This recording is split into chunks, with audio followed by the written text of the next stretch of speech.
Hashem Na'aseh v'Natzliach, Shiur Torah. Bruchim Habayim to our questions and answers. Wednesday here in Sha'arei Tzion. We hopefully you guys have some questions tonight. Hopefully a few more people show up. Zod Hashem. The shiur will be for a refuah shlema for Stefan ben Katarina, David ben Esriya, Doris Bajora, Levana bat Sarah, Rav Ephraim ben Shulamit, Rabbanit Sarah bat Anat, and Doris Bajora, and all of Am Yisrael Bezod Hashem. We have refuah shlema, refuat hanefesh, refuat haguf. So this week we started a new sefer in the Chumash. We have Sefer Shmot, and for anyone who doesn't know, the entire Sefer Shmot, throughout the time we read Sefer Shmot, is called Yemei SHOVAVIM. It's the time where Chazal says this is a very precious time, a very key time to do the tikkunim and the tshuva for wasting seed, for immorality. So you notice that several things that are mentioned in Sefer Shmot discuss it, but more so than anything else, this is an opportunity for people to do tshuva, because here is where our nation started. This is where the blessing is also discussed right from the beginning, of what happens when HaKadosh Baruch Hu blesses you. It's you don't have really to worry about whether you're going to be able to have a kid, not going to be able to have a kid, whether you're going to find a zivug, not going to find a zivug. A lot of the common problems that I hear about today that young people have is these things that are just pretty much self-induced stress. Someone asked me today, is it allowed to go to a doctor to see if I'm able to have kids? And I asked them, are you sick? You know, because the doctors, the traditional way of finding out if a man can have kids is through a sperm count. Now, there are ways to do the same thing with blood, but nonetheless, the question is, why are you doing it? More so of how you're going to do it. Why are you doing it? You know, doing the sperm count is really not allowed. But there are different exceptions to the rule, but nonetheless, generally speaking, not allowed.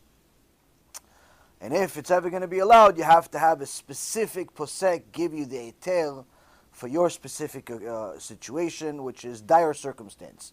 And the reason why is because the Rambam writes that every time seed comes out of your body and does not go where it's supposed to, which is your wife's body, then it's considered that you are a murderer. You just murdered every single one of those souls that came out. And a lot of bad things happen as a result of it. So the guy asked me, can I do it? And I told him, are you sick? Before we say yes, no, why, are you sick? That's the real question. Why? Because to think that of the different leniencies and if it's allowed, not allowed, first let's see, is it needed? And he says to me, to my surprise, no, perfectly fine. I'm just curious. Why is he curious? Because he's stressed out, like most people in this generation. Everyone is stressed out. Last night when I was on the way home, I got a message from somebody, and he asks me, what happens if someone is looking for a shidduch, and he can't find it, and is it possible that he lost his shidduch? Is it possible he lost his shidduch? Is there anywhere in the Torah that he lost his shidduch? Now, he says, now he knows that things that I say in the shiurim, Baruch Hashem, he watches the shiurim, he says, I'm doing tshuva, I keep mitzvot, I keep Shabbat, I do all the things. But it's still possible because maybe, the parents are a little bit difficult, or the guy is a little picky, or this one, is it possible to just lose the shidduch? So the only thing I know of for sure that causes a person to lose their shidduch is sins. Specifically speaking, wasting seed. When a person wastes seed, they could potentially get the punishment from heaven to lose their shidduch. Now, can they get it back? Yes, if they do tshuva, and HaKadosh Baruch Hu has mercy on them, like He always has on us, then they could potentially get shidduch back. But the Gemara in Masechet Sotah says that the shidduch of a person comes based on his actions, based on her actions. If he's righteous, he gets a modest woman. If he's wicked, he gets an immodest woman. And the Gemara asks, what does the one thing have to do with the other? If he's righteous, he should get a righteous woman, not a modest. What does it have to do with the other? So Rashi on the place over there says, if she's modest, then most likely she's righteous. That's why the righteous guy, the tzaddik, gets a modest woman. If he's not righteous, if he's a rasha, then he gets a not modest woman. Why? Rashi says, if she's not modest, she's definitely not righteous. You cannot be righteous and at the same time an enemy of Hashem. Why an enemy of Hashem? Because anytime you're a woman and you walk around immodest, other people look at you. Some of those people are Jews, some of those people are non-Jews, and they're going to look at you and they're going to have iurim. They're going to have different thoughts in their mind. They're going to go to take him to places that don't belong. They're going to think of you in different ways, and different this, and different that, and they're going to end up making sins because of you, which means that you are a walking bionuclear weapon. You're killing people just simply by being next to them. They don't have to be with you. They don't have to touch you. They don't even have to talk to you. They look at you one time, they see you, Hashem Echem, walking around immodest, that's it. You just killed them. So HaKadosh Baruch Hu says, you're just killing my kids. You're killing my creation. How could I love you? How could I accept your prayer? So a person that is a rasha gets a woman that's a reshait. How is she a reshait? She walks around immodest. Even if she puts on the candles for Shabbat, even if she keeps Shabbat, even if she eats kosher, if she's not modest, HaKadosh Baruch Hu says she's in the book of Reshaim. Now this is a very, very difficult thing for women to accept because many women love the mitzvot. Some women, I wish they were guys. Some of the women that watch the shiurim, I wish they were guys. They are, mamash, the best students in the world. They show up on time, unlike you people. They do a lot of good things. They do a lot of good things. They learn every shiur. Not like they're doing me a favor. They watch. They love the shiurim. They send questions. They give answers. All types of wonderful things. These women, ishtabach shimo, I wish they were guys. But the problem is, they dress like guys. Why? They walk around with tank tops. They walk around with shorts. And that's a problem. Why? Because all of the shiurei Torah that you're watching are all going to the Sitra Achra. They're all going to give power to the Satan. Why? Because unfortunately, until you do tshuva for modesty as a woman, you simply are putting yourself in the book of Reshaim. So that's why, Rabotai Karim, it's very, very critical for a woman to be modest. And I know it's difficult because the Yetzer Hara tells you it's too hot. The Yetzer Hara tells you it's too old. Makes you look like an old lady to put a kisur rosh on. Makes you look like an old lady to put a long skirt on. Makes you look like this, makes you look like that, which is all stupid and lies. Why? I've never seen a modest woman complain about her clothes.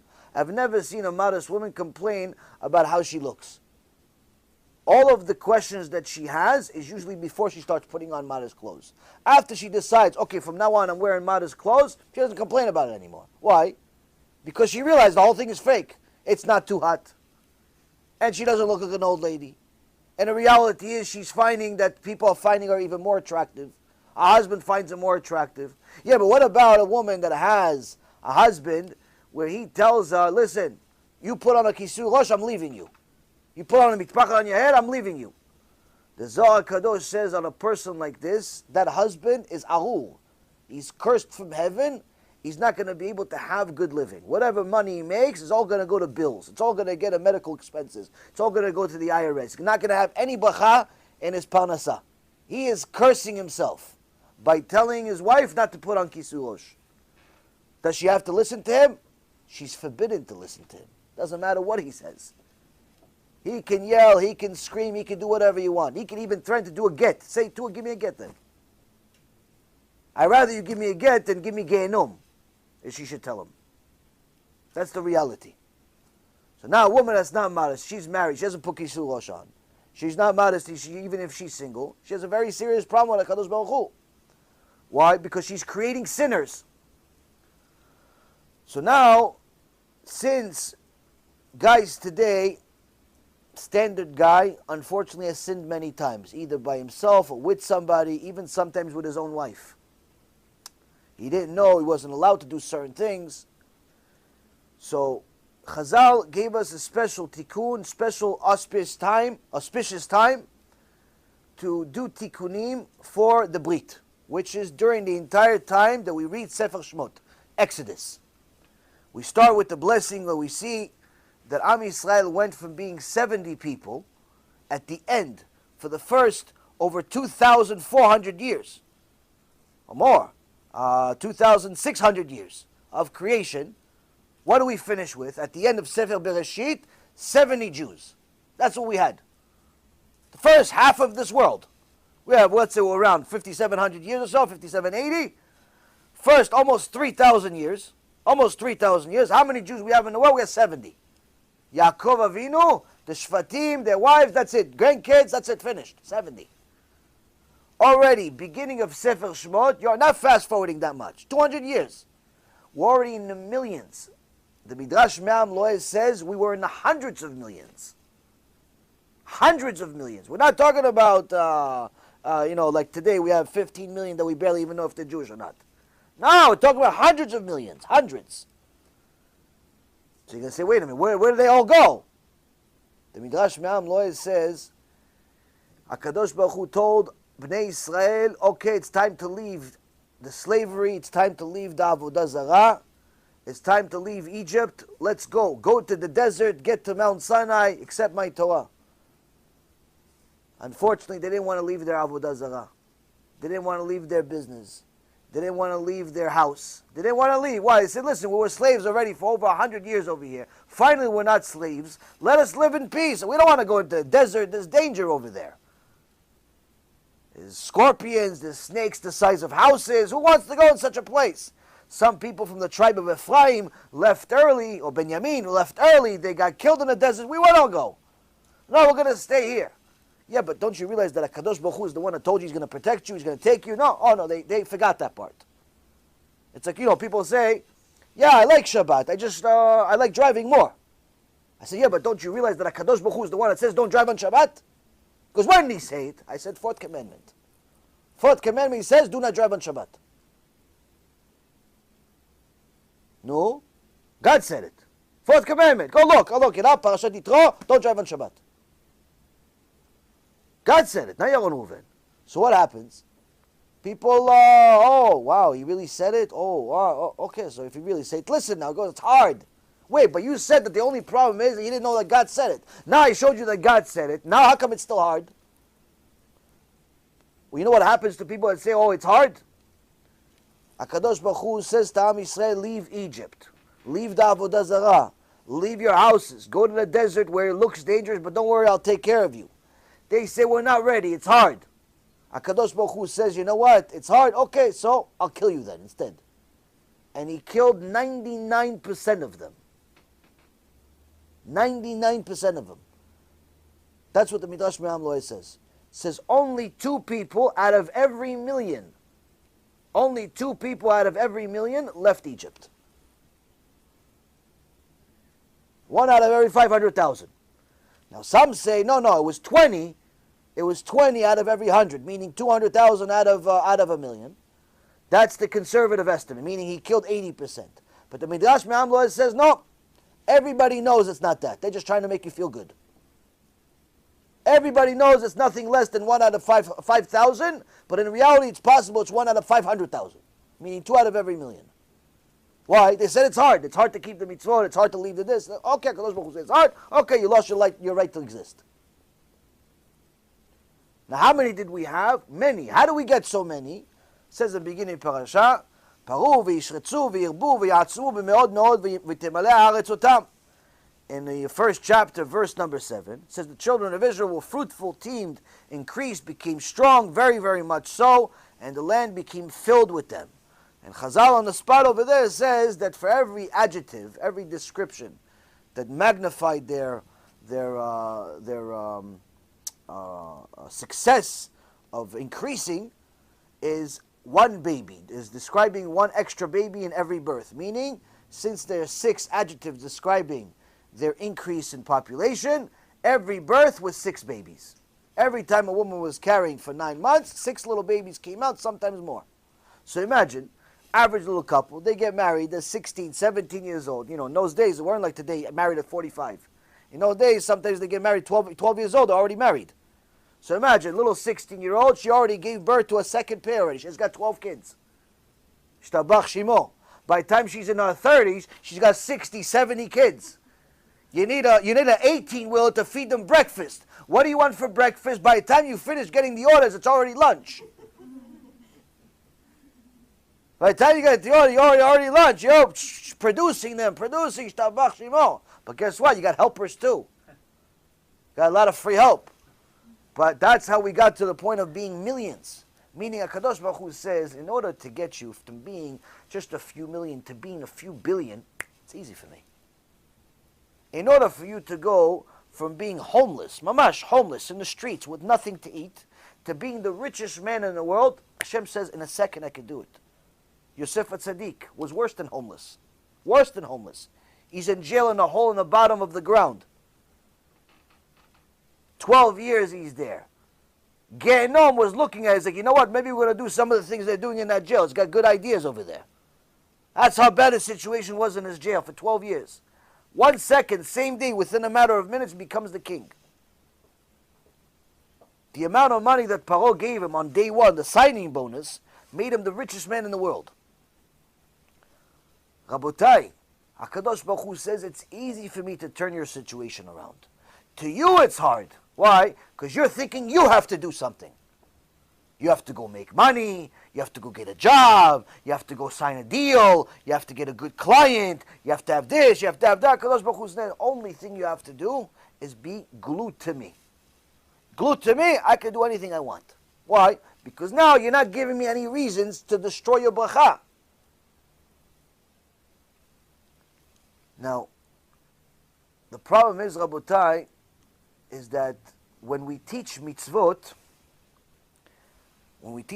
to little kids, we teach mitzvot to converts, we teach mitzvot to Baalei Tshuva, really what you're supposed to teach, you're supposed to first teach them what not to do.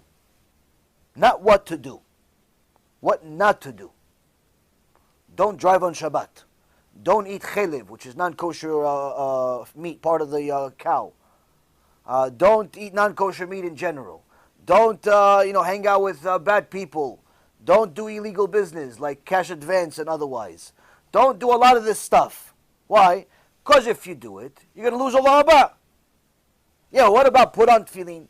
What about, have a nice candles for Shabbat, spend $300-400 just on the things that hold them? What about that stuff? It's nice, right? Yeah, it's nice, but it's not significant enough to teach you that first.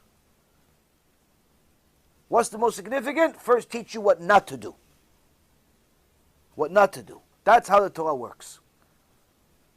This is why the Torah says first we have to fear Hashem, then we have to love Him.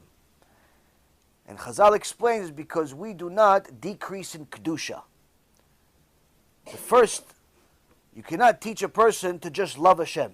Why? Because loving Hashem is to a lesser extent than fearing Hashem. It's lesser extent. Now, when a person understands that fear Hashem is critical, already he knows, already she knows, okay, what does it mean fear Hashem? A bunch of stuff not to do. Don't go to places that you're not supposed to go to. Don't do certain things you're not supposed to do. So when you fear Hashem, already it alleviates all of your crimes. All of the things that are destroying the blessing that Hashem wants to give you. Now when a person does not have real fear of Hashem, or he has fear of Hashem sometimes, when it's convenient, like one of those people. He fears Hashem until he doesn't. She fears Hashem until there's a wedding. She fears Hashem all year. All year she puts a kisur rosh on, but if somebody's getting married, all of a sudden the kisur rosh goes in the laundry. She forgot it, home.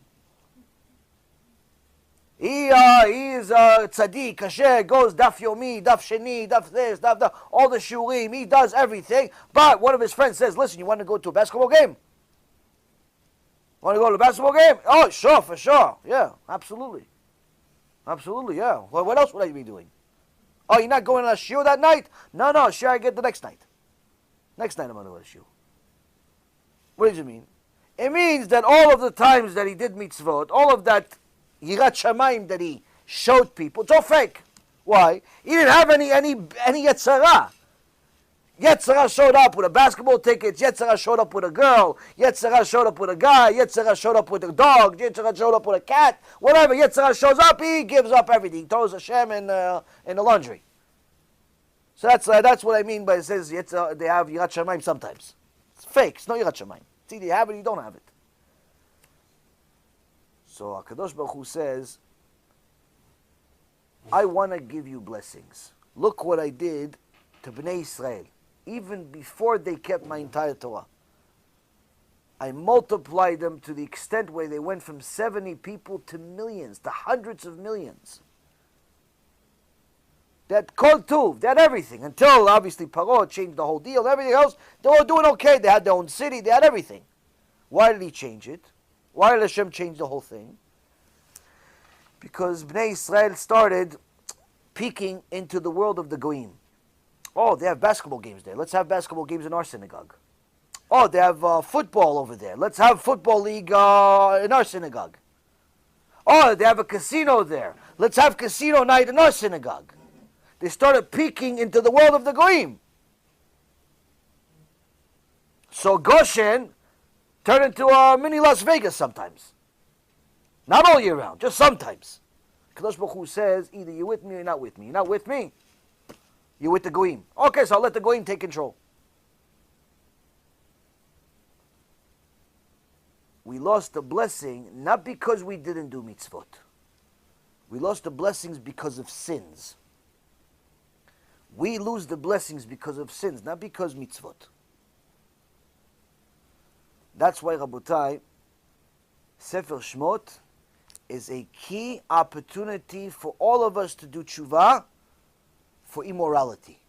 Immorality includes wasting seed. Immorality includes promiscuity. Immorality includes immodesty. Immorality is something that in HaKadosh Baruch Hu's eyes, this is the symbol of the Torah.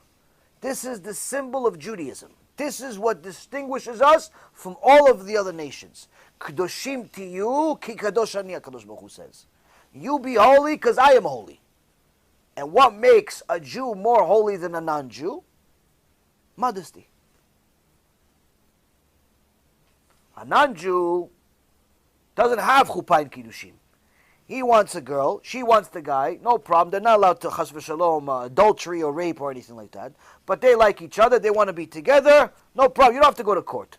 The guy goes with the girl, they go to the same house, they're intimate, that's it. In Hashem's eyes, they're married.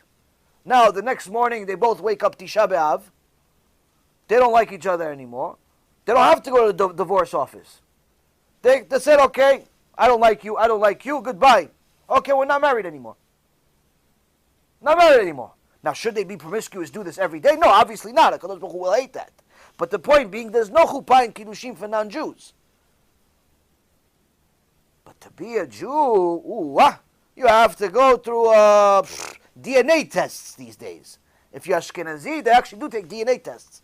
Why? Because there's certain things in the blood of Ashkenazim that that could actually create, there's certain diseases that they're careful of and so on. When two Ashkenazim that are religious get married, before they get married, they do tests to see if, chas v'shalom, the two blood types are a bad match, if you will, and it could create problematic children.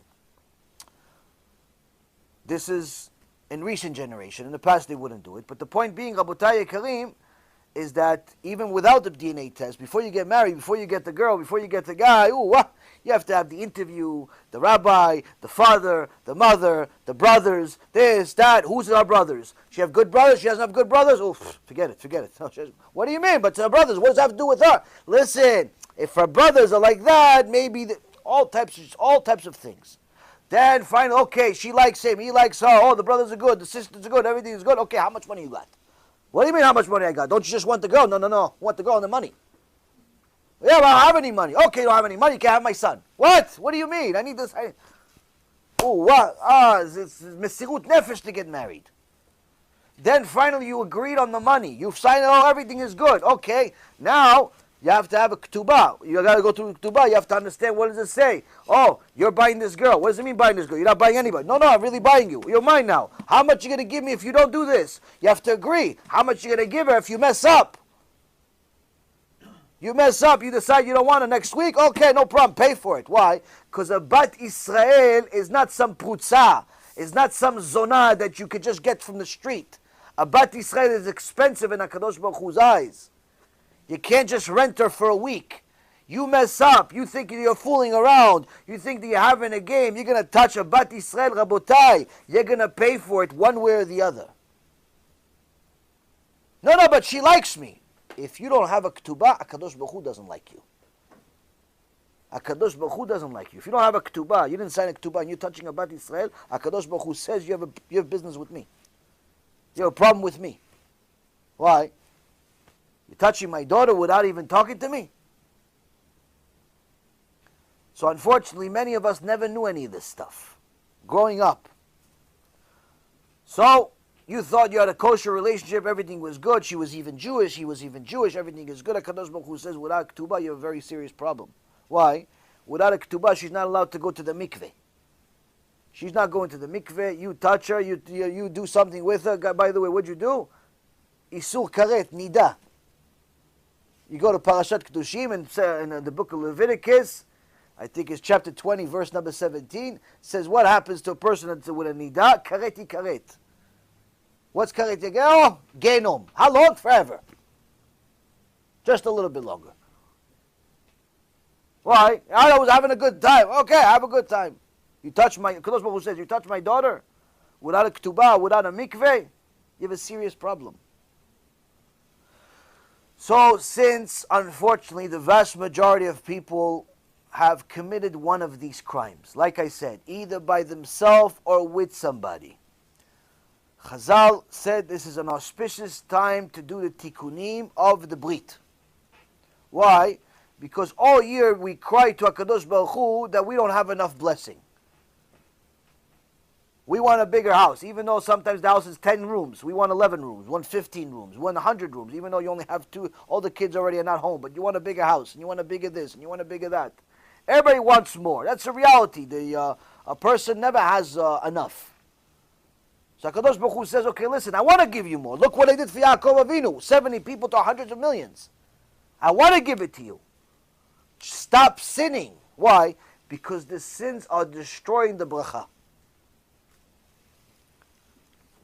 About 250 years ago, we had a chacham named the Chida, Rabbi Chida, and in his sefer called Tzipor and Shamir, in Siman Vav, Seif Ain, 670 to 74, he writes the following: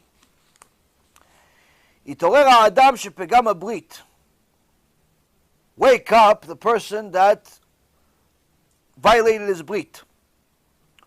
Upogem meod. He is destroying a lot. He is hurting a lot.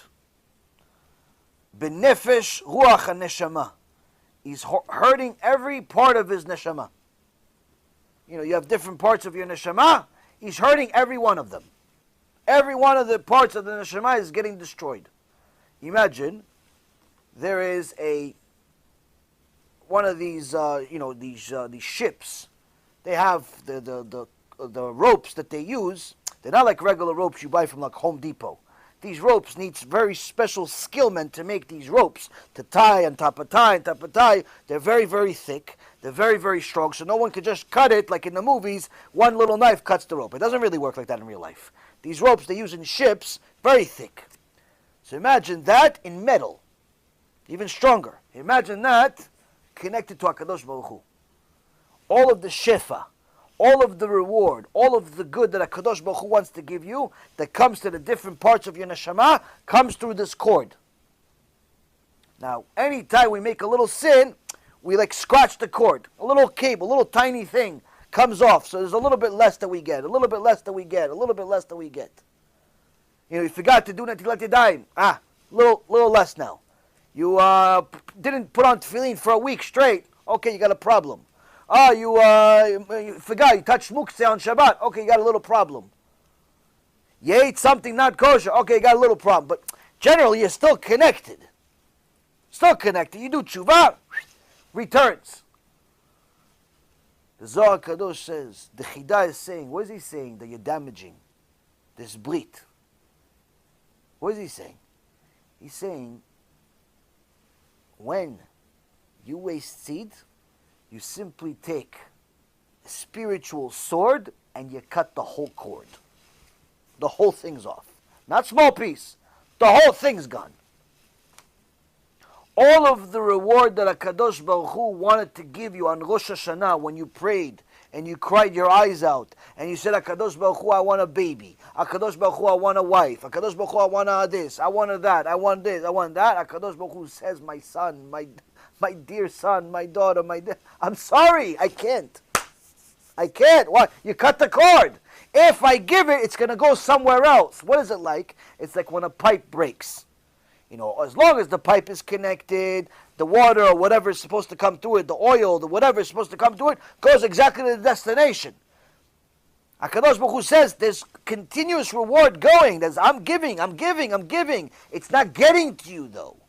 It's going to other places. Why? You cut the cord. The pipe's everywhere.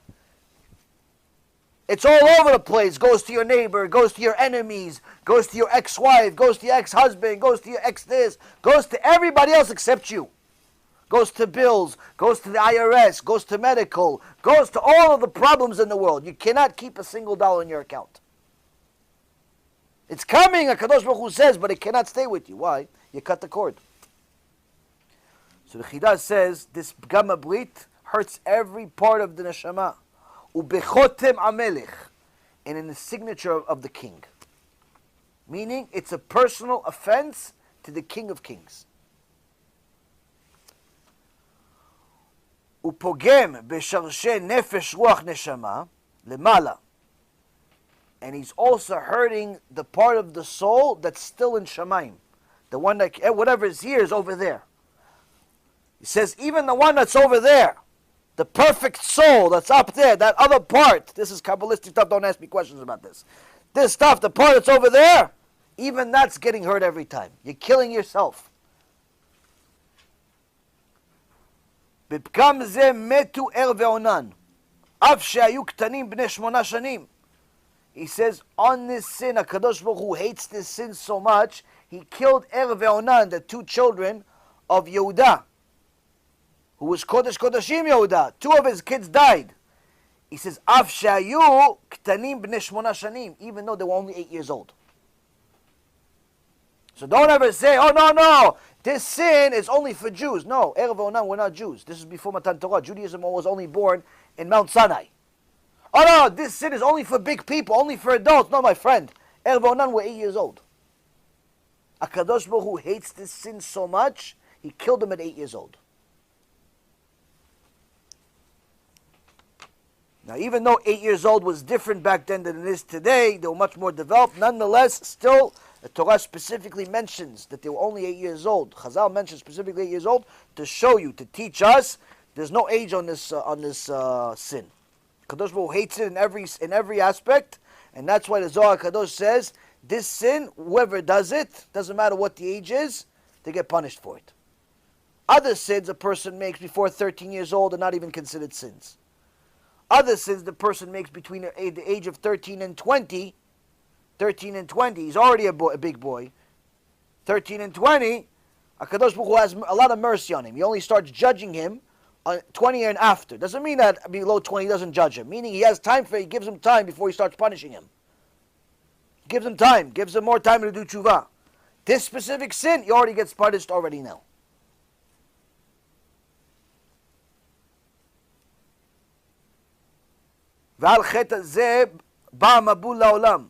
Based on this sin was the one thing that caused the flood. Noah's flood, HaKadosh Baruch Hu destroyed the entire world based on this sin. אין בשום עבירה מי שבורא גוף למזיקים כעבירת פגם הברית. There is no sin in the entire world that creates more demons than this sin, than the wasting seed. Mishnah Pirkei Avot says, you make a mitzvah, you create yourself an angel. You make a sin, you create a prosecutor against you. The angel is your defender, the demon is your prosecutor. That's one mitzvah. That means that your mitzvah creates something. You may not see it, but it creates something. You just about to drink, you said a blessing, you just created an angel. You had real kavanah, this angel is very strong. You made a little sin, you drank without a bracha, you created a demon. No, but the Chidayah says something different. He says this sin, there's no sin in the world, in the entire Torah, that makes more demons than this. Why? Because it's not one demon that's created.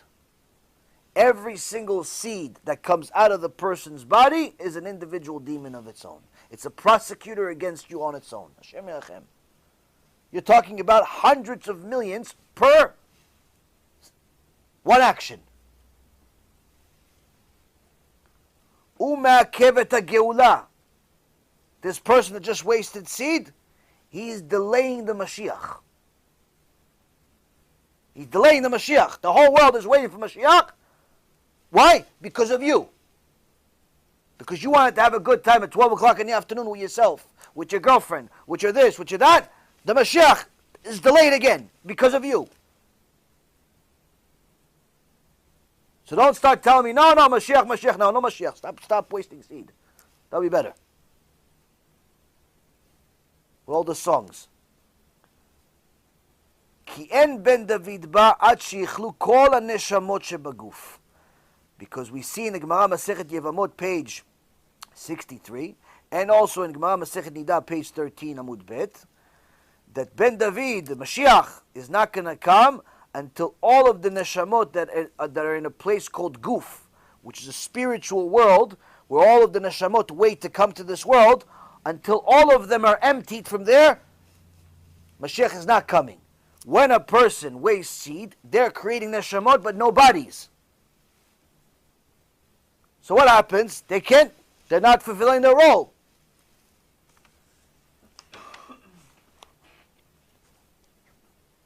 V'zeh morid michadash biklipot.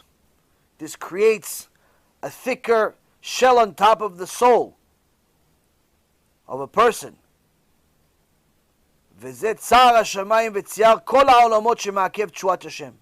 And this is the biggest, this causes the biggest anguish and pain to heaven and in all of the worlds that Hashem has, and delays all of the salvation that Hashem wants to give to the world.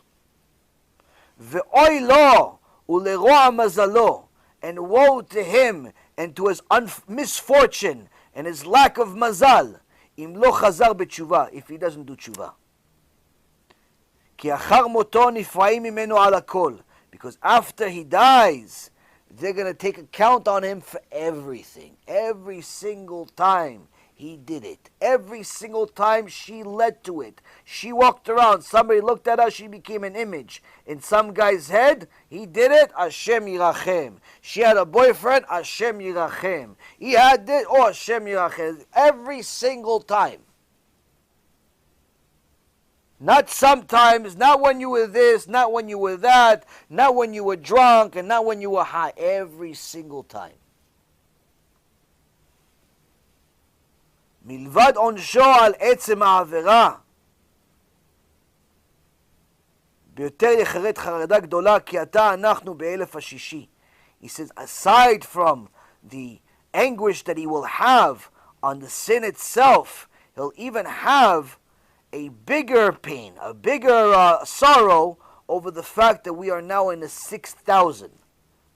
Meaning, he's not going to have a time to redo this. No more reincarnation, no more second chance. This is your last chance. You're alive, your chance. Ve'u keneged hayesod, and this 6,000 is the yesod.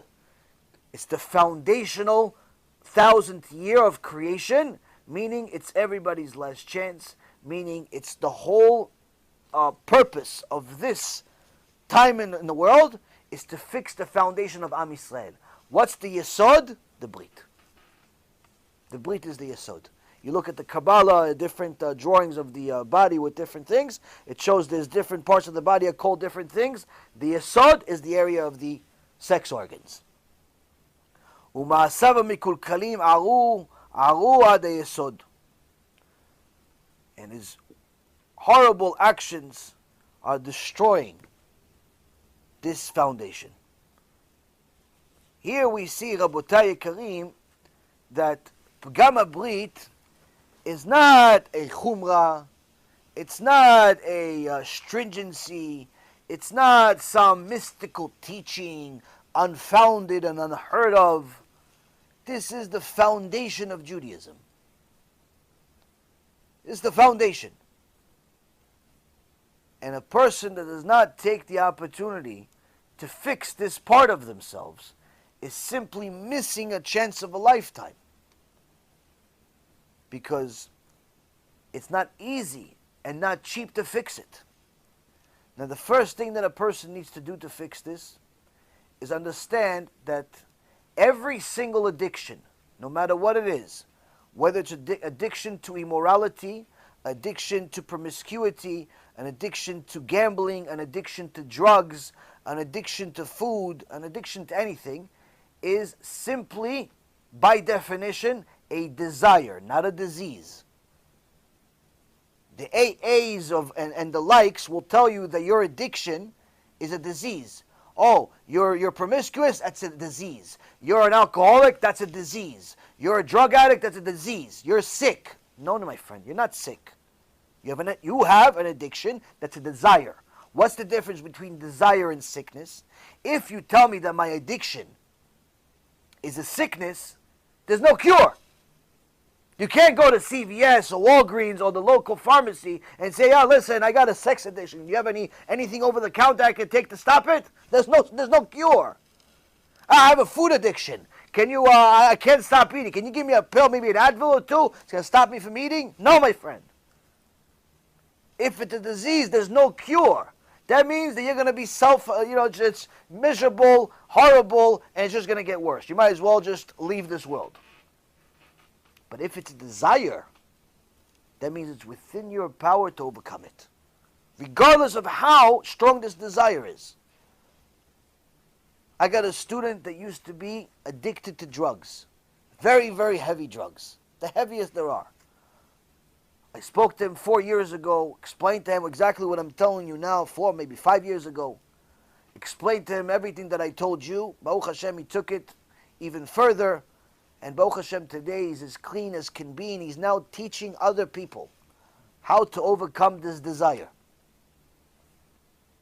How to overcome this desire, not this sickness.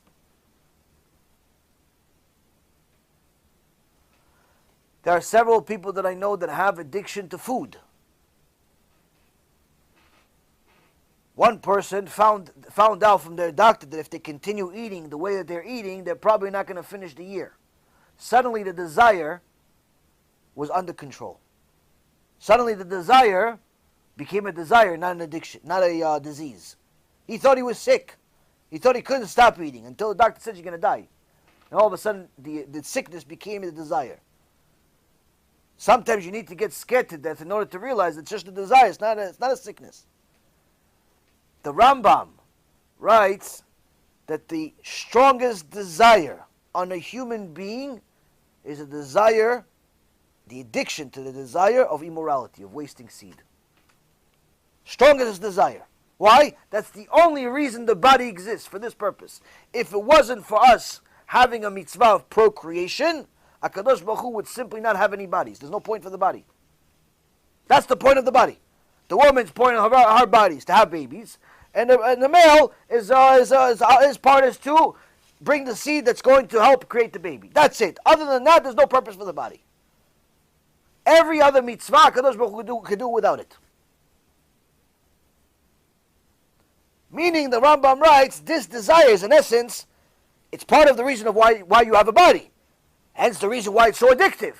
But the difference between us and animals is we have to be able to control our desires. You don't control your desire, HaKadosh Baruch Hu says you're an animal. So, every single time a person sins in this situation, they have a very, very serious problem. Most critical is that they're destroying their mazal. She walks around immodest. She likes to wear things that are really tight or things that don't cover her whole body and the likes. She is destroying her mazal. Even if she finds a husband, it's not going to be the best. It's going to be like one of those, I wish I never met him. going to be like one of those people who was like, I can't believe I was married to that guy. Yeah, but you're beautiful. He's beautiful. Everything is beautiful. Yeah, everything is beautiful on the outside. Like the celebrities. Everything is beautiful on the outside. Inside, rotten.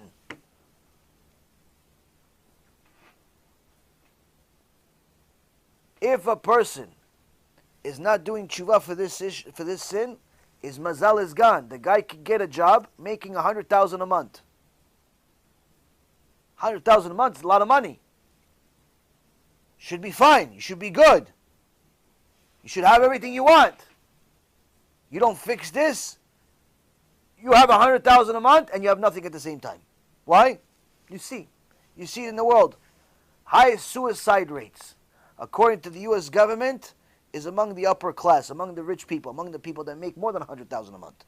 Over 70% of suicides are by the rich people. Over 70%. We talk about a ridiculous number. If you say, 50, okay, whatever. No. Over 70% are by rich people. How many celebrities kill themselves every single year? Of every overdose, intentional and unintentional? How many people are going to clinics for depression, for anxiety? They made a multi-billion-dollar industry to help people not kill themselves because they're depressed. Oh, I'm alone. What do you mean? You're married with 5 kids. I feel alone. Why do you feel alone? What's the matter with you? I feel like I have nothing. What do you mean nothing? Last I checked your bank account, you have more money. The bank said you should open a bank. What do you mean you have nothing? The bank is borrowing money from you. What do you mean you have nothing? I feel I have nothing. Why? You're making all this money because you don't have mazal. The real blessing you don't have, you're missing it. The money's going to the wrong places. The feelings are going to the wrong places. Hashem is giving you all the things that make you look good. But unfortunately, you cannot enjoy it. Every year they report the deaths of who died in the last year, secular year, on the who's list. The celebrities, the billionaires, and so on. And when you find out more about these people's lives, like there's one billionaire that died maybe 6 months ago. This guy Koch, David Koch, had more money than you can count. One of the Forbes 500, probably 40, 50, 60 billion dollars. Died. You read the details of this person's life, you say, I think it's better than being Genom. You look at some of these celebrities' lives, celebrity lives that, they kill themselves, they die, whatever it was. You look at the details of their life. I'm not saying how many houses they have. Well, they can't take their house to the next world. I'm not saying how much money they have and the buildings. I'm talking about their real life. What are they going to be remembered for? No one's going to remember you for a building you built. No one cares. No one's going to remember you that you invented some car. No one cares. What good did you produce in the world? You see what good? Nightmare of a life. One after another. Why? HaKadosh Baruch Hu makes it where the shefa comes, but not to where it's supposed to. Not where it's supposed to. So this is an auspicious time to do tshuva. Now, the good news is, if a person does tshuva, serious tshuva for pgam brit, serious tshuva for immodesty, serious tshuva for immorality, they can get to the level of Ruach HaKodesh. And I'll prove it to you.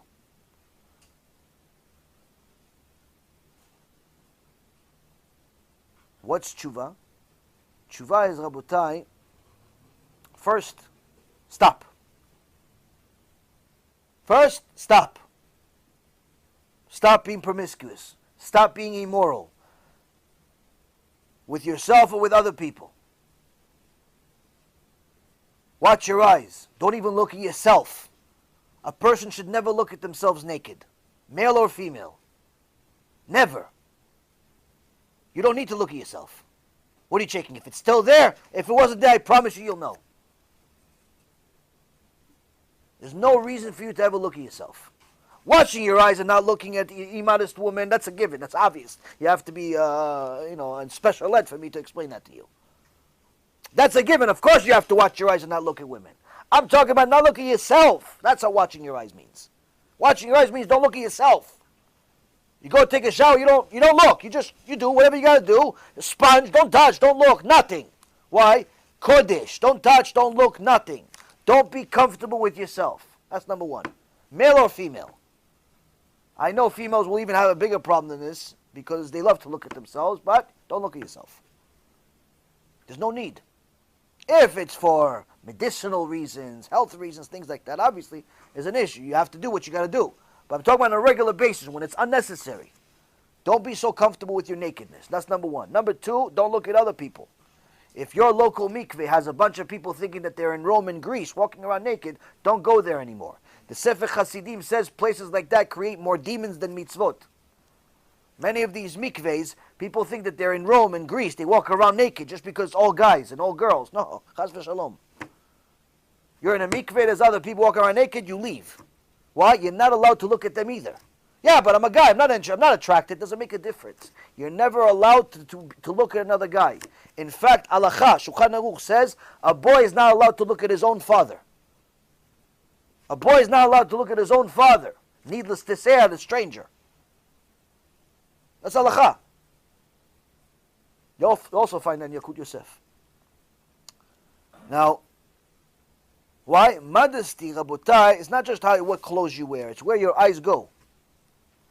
Then, after you've watched your eyes, you're not watching any of this filth on the internet or on televisions and on phones and whatever else, other tools that the Satan uses sometimes. You watch your eyes, you stop the action, you have a girlfriend, you break up, or you get married right away. One or the other, whatever comes first. You're not ready to get married? Okay, goodbye. Why?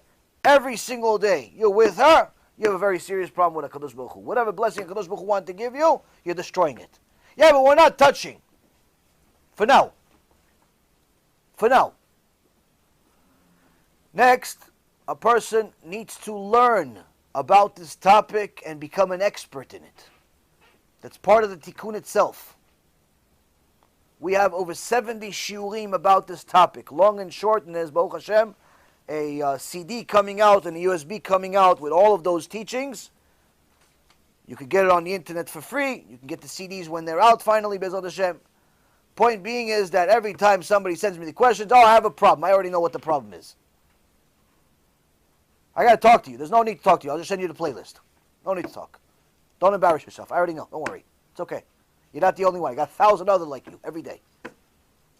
Nothing embarrassing. Oh, I thought I was the only one. I wish Shabbat Shimon Mashiach would be here. If you were the only one, I'd come to your house and help you. Teach you every halacha and under the sun. You're finished, but within a week, you're the biggest tzaddik in the world. If it was one. Unfortunately, it's an epidemic. So first you got to stop, then you got to learn. You got to learn everything you got to learn. All of these shuin, got to become an expert in it. Don't listen to it like it's music. Listen to it like it's the most important thing in the world. Become kadosh. Sanctify yourself. Kadosh. Kadosh. What kadosh means? Kadosh means your eyes, your mind, your ears, your everything only thinks about HaKadosh Baruch Hu. You cannot think about HaKadosh Baruch Hu if you're constantly wasting seeds. Not possible.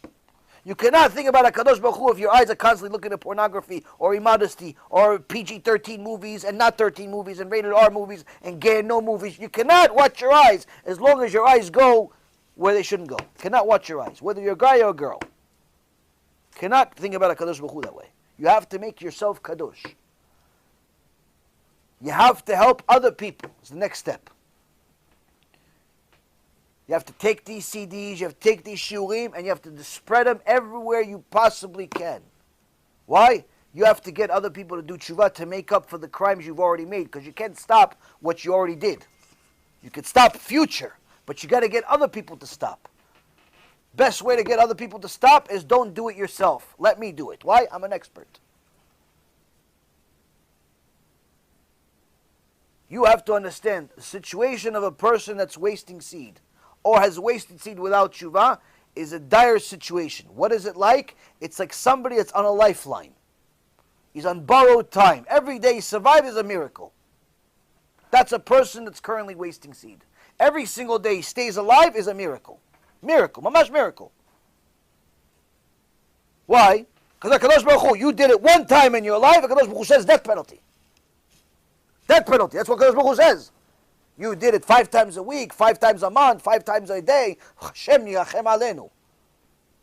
Every single day a person's alive is a death penalty. So it's a miracle. It's supposed to be a death penalty. So what happens? You have to fix it. So now how you fix it?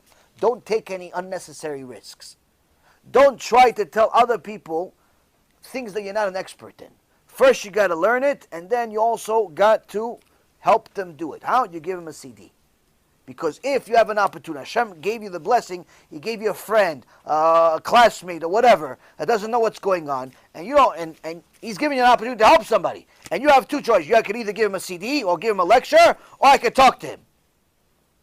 And you decide to be a superhero and start talking to him, and he doesn't like your tone. He thinks you're judging him. He thinks you're criticizing him. He doesn't do it. You just missed out on the neshama. This person is not going to do tshuva. You missed out on an opportunity to fix yourself. Now you need a bunch of those guys. You can't just think, oh, one guy helped him do tshuva, I finished everything. No, you have to get a lot of people to do tshuva. So what do? You give him one of these CDs, you send the shiurim, you give him the playlist. You make sure that you give him something that works. This works. How do I know? I know. If it didn't work, trust me, I wouldn't get all the phone calls that I get.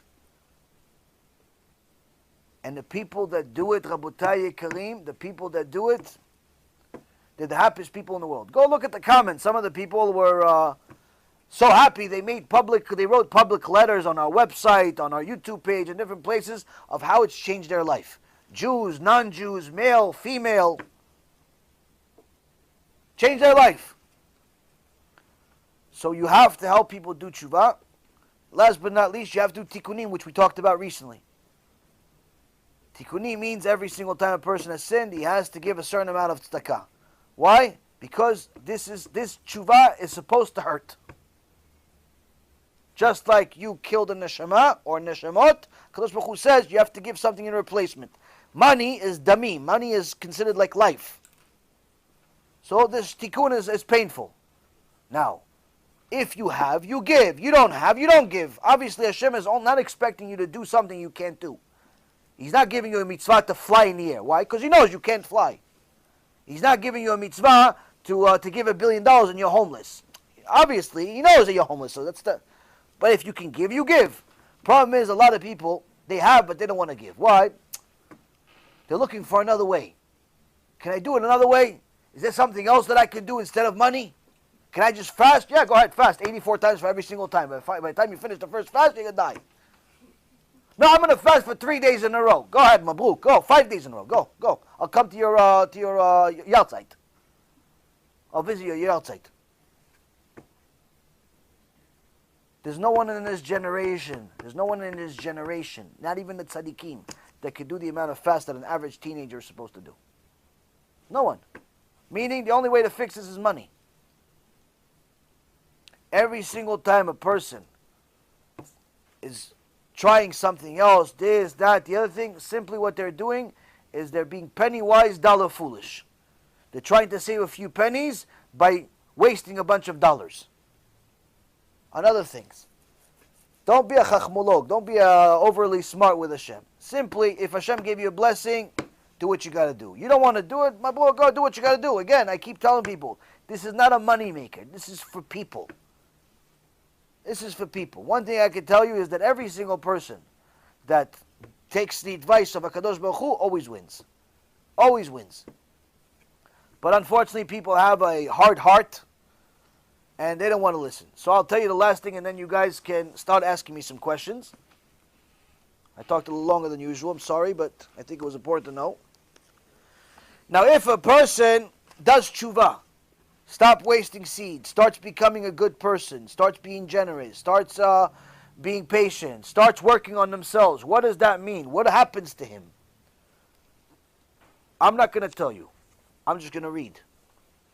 Why? Because if I tell you my opinion, you're not going to say, you're on Uven. It's crazy.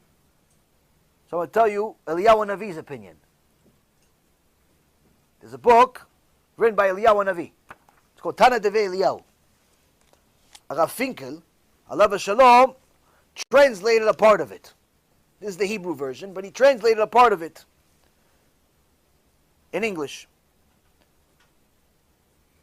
He actually also translated this part that I'm about to read to you, so you can buy it. It's in Perek Tet, section Aleph. But point being is that more than half of the book has not been translated. He died before he was able to translate all of it. But I'll translate this part for you. Eliyahu Navi says the following. In Perek Tet 9, first section, Aleph. There are certain, this is in the Shaila Morah version of it. There are different versions, different nusachs of the Tana Devei Eliyahu, and other ones that could be in Perek Yud, in 10 instead of 9. And he says the following. Meidani alai et hashamayim ve'et haaretz. I take the testimony, witnesses are the heaven and the earth. Meaning, I swear to the heaven and the earth. Eliyahu Navi says. Ben Israel, ben Goy. Whether it's a Jew or non-Jew. Ben Ish, ben Isha. Whether it's a man or a woman. Ben Eved u ben Shivcha. Whether it's a male servant or a female servant. Akol lefi ha'maaseh shehu oseh. Everything is based on his behavior, his actions. Kach ruach hakodesh shora alav. Based on his actions, he can get to the level, or she can get to the level of having ruach hakodesh. Meaning, Rabotai Yikarim, a woman can get ruach hakodesh, even if she's not Jewish. A man can get ruach hakodesh, even if he's not Jewish. Needless to say, a Jew. Based on what? What if I put on tefillin? I put on 17 pairs of tefillin. It helps me? No. I keep 2 Shabbats a week. It doesn't help you. I give a lot of tzedakah. It doesn't help you. It doesn't help you. Based on his actions, meaning his behavior, his character traits. How humble he is. How generous he is. How arrogant he's not. How angry he doesn't get. Actions. That's what the entire Torah is based on. Actions. We are a religion of action. Unlike the other religions that are religions of faith. False faiths. I believe. Why, you believe in what? Oh, I believe everything's going to be okay because Yoshke died for me. Where is it saying in the Torah that anyone can die for you and you can make every crime under the sun? Where does it say that? Oh, it doesn't say, but it says it in a false testament. Say, yeah, but it's a false testament. Rabotai Yekarim, Eliyahu Navi is a Malach Hashem. Eliyahu Navi never died. Eliyahu Navi came to the world to give us this book. He had a student, one of the Tanaim, and they would learn every night together. And he gives us this testimony from Shamayim. He says, I swear to you, no matter who you are, no matter where you came from, you fix yourself, you can even get to a level of Ruach HaKodesh. Now don't start running around thinking after 6 months of doing tshuva, you have Ruach HaKodesh. You have maybe mental institution. But the point, Rabotai Yekarim, is that every single person, no matter where they came from and where they are today, can fix themselves and sanctify themselves to such a level that they can literally have a private relationship with HaKadosh Baruch Hu to the point of Ruach HaKodesh. Meaning, it doesn't matter what crimes we've made. It matters what we're making, what we're doing about it now. Everybody can do tshuva. Everybody can fix everything. You're alive, you can fix it. Start with whatever you have now. You have a ability to keep Shabbat if you're a Jew. You have the ability to learn Torah if you're a Jew, learn Torah if you're not a Jew. Why? Because that mitzvah is for everybody. Obviously, the non-Jew has to learn Musar specifically and the Tanakh, and a Jew has to learn the entire Torah, and non-Jew has to learn specifically Musar and Tanakh. That's it. He doesn't learn the rest of the mitzvah because it's not relevant to him. You're a woman, you specifically learn the mitzvot that have to do with you. Don't start learning Gemara over here like some of these people think that women should start learning Gemara. For what? What is a woman going to start learning Gemara for? You have to learn all the things that are relevant to you. Tarat mishpacha, modesty, ilchot Shabbat, ilchot nida, ilchot of the chagim, all things that are relevant to you. You're going to learn the Gemara. Okay, chazak u'baruch, chazaka u'buchad, you learn the Gemara, but you still don't know the basics of Tarat mishpacha.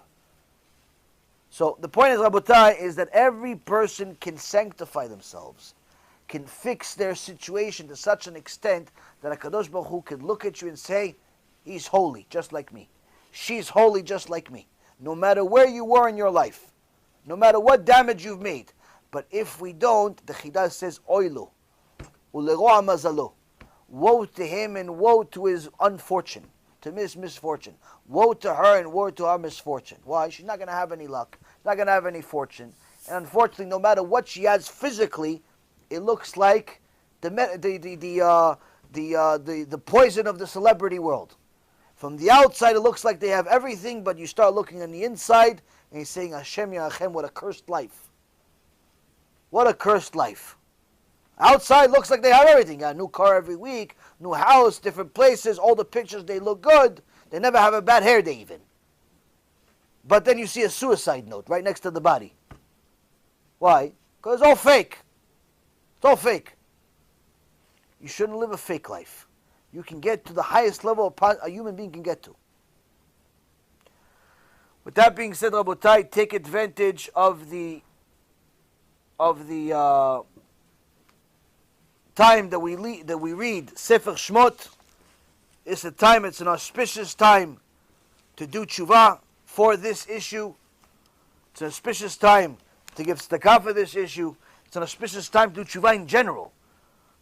With that being said, Bechavod, who wants to start with the first question? Bechavod, give him the mic, please.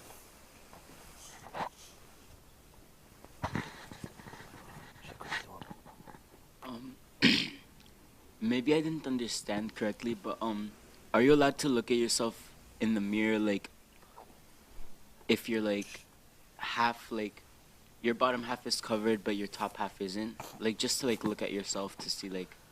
A guy should, as far as looking at your own nakedness, you're not supposed to look at. Meaning your private part is uncovered. You're not allowed to look at yourself. But as far as looking at yourself in order to groom yourself and so on, as a guy, you have a halacha to not act like a woman. So a person has to understand that even though this generation, the guys are very, very feminine. Many guys sometimes are so feminine you cannot even tell that they're guys. No, Bemet, this is not it's a reality. You look at some guys, you cannot even tell they're guys sometimes. They groom themselves so much, they start looking like girls. And then they say, no, it's not. It's true. Their clothes, their behavior. So a guy has the mitzvah to not be like a woman. So he has to know that even grooming himself, you're allowed to groom yourself. You don't have to look like a garbage pail. You're allowed to groom yourself. If you have a beard, you're allowed to groom your beard if you want. You don't have a beard, you're allowed to do whatever, fix your hair. You're allowed to do basic things, but don't become a woman. Meaning, don't spend 20 minutes, a half hour every morning in front of the mirror. You want to look at yourself to fix something, to see if you have something that looks off, you got a scratch, you got a zit or something, I don't know, you have something you want to fix, no problem, brush your teeth, no problem. But don't start becoming a woman where you're spending 25 minutes every morning fixing your hair because you want this one to be to the North Pole and that one to be to the South Pole, and by the time you finish, the West and the South are complaining. No, you have to, no, you're a guy. Guys need to look like guys. Guys don't spend much time, real guys do not spend much time, tweezing their eyebrows. Don't do things that are feminine. So, this is important. You're allowed to look at yourself, but don't make it a womanly, in so many words. Every guy understands what I mean by this, I think, I'm assuming. But as far as looking at yourself, basically to see that you look fine, that your shirt or whatever it is looks fine is not a problem. I have another question. Go, ask a question. Like, let's say you model for a company, Ken. and they ask you to like look at yourself and like see if like you're good, and like just they spend 30 minutes looking at yourself. Is that bad, or like if you're? So the question is, if you model for a company, and you have to look at yourself, or they're looking at you. Question is modeling allowed? Modeling in general is a forbidden business for Jewish people and non-Jews really. And the reason why is because modeling, the whole purpose of modeling, generally speaking, is in order to entice the Yetzirah of other people, in order to show the most attracting image of this person. So even if the person looks like he just came out of a garbage pail, by the time they finish putting makeup on him and her, he looks like he just came from Gan Eden. And they want him to have a certain facial look that tells people, you could be like me. I want you. You're the only one. Why? Because that's what sells. Sex sells. That's the reality. So that by itself is forbidden.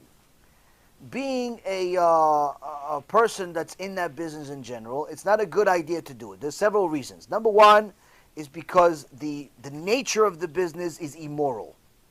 Because you're creating immorality. They'll tell you to do things, to act a certain way that's immoral, that's not allowed, to drive people's sexual desires. Needless to say, if you're a woman, there's no ugly woman that's in any modeling picture that ever existed in history. And the reason why is because they want that woman to attract people. So even the average soap commercial has a naked woman, even though it has nothing to do with the soap. All I need to know if the soap smells good and if it actually works. But for some reason, they put a naked woman next to it. What does it have to do with it?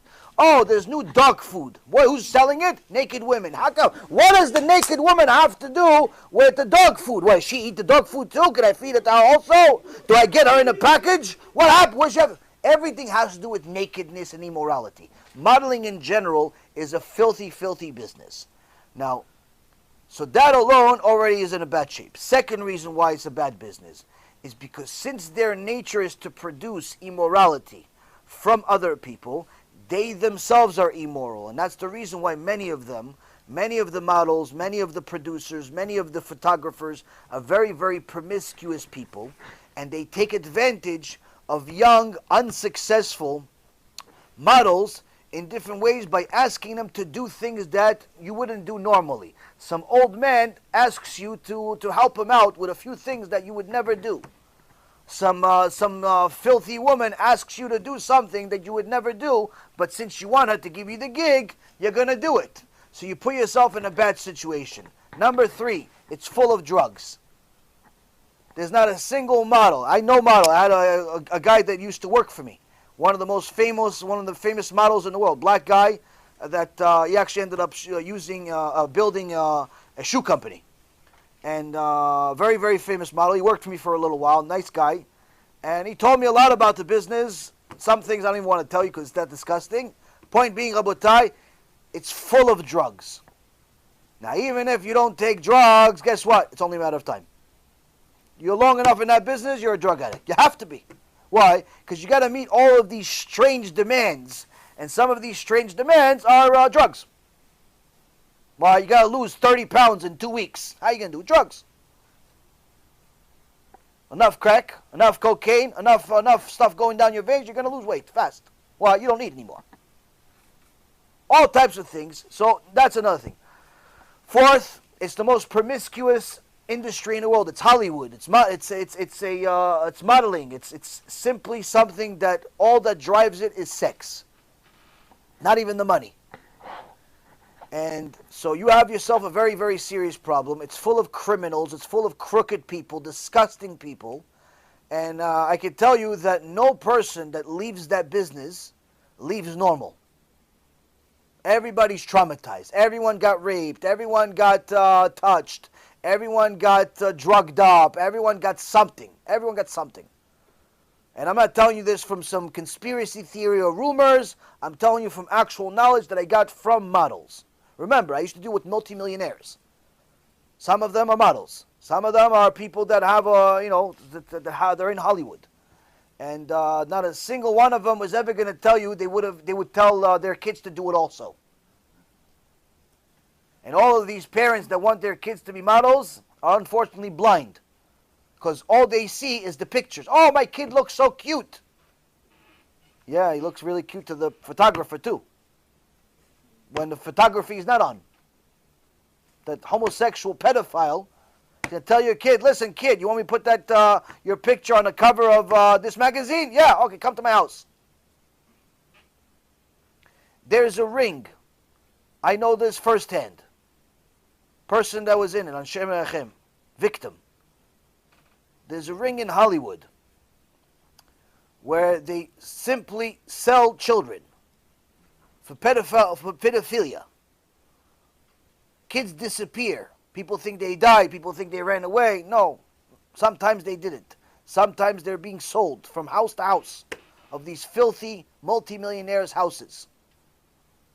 We know somebody that happened to him. And it's a nightmare. Hollywood is the biggest Satan illusion in the world. You only see good. Everything behind the scenes is bad. It includes modeling. So, to advise you about being in it, the only advice I can give you, or if you know somebody that's in it, the only advice that I can give you is save yourself and run away.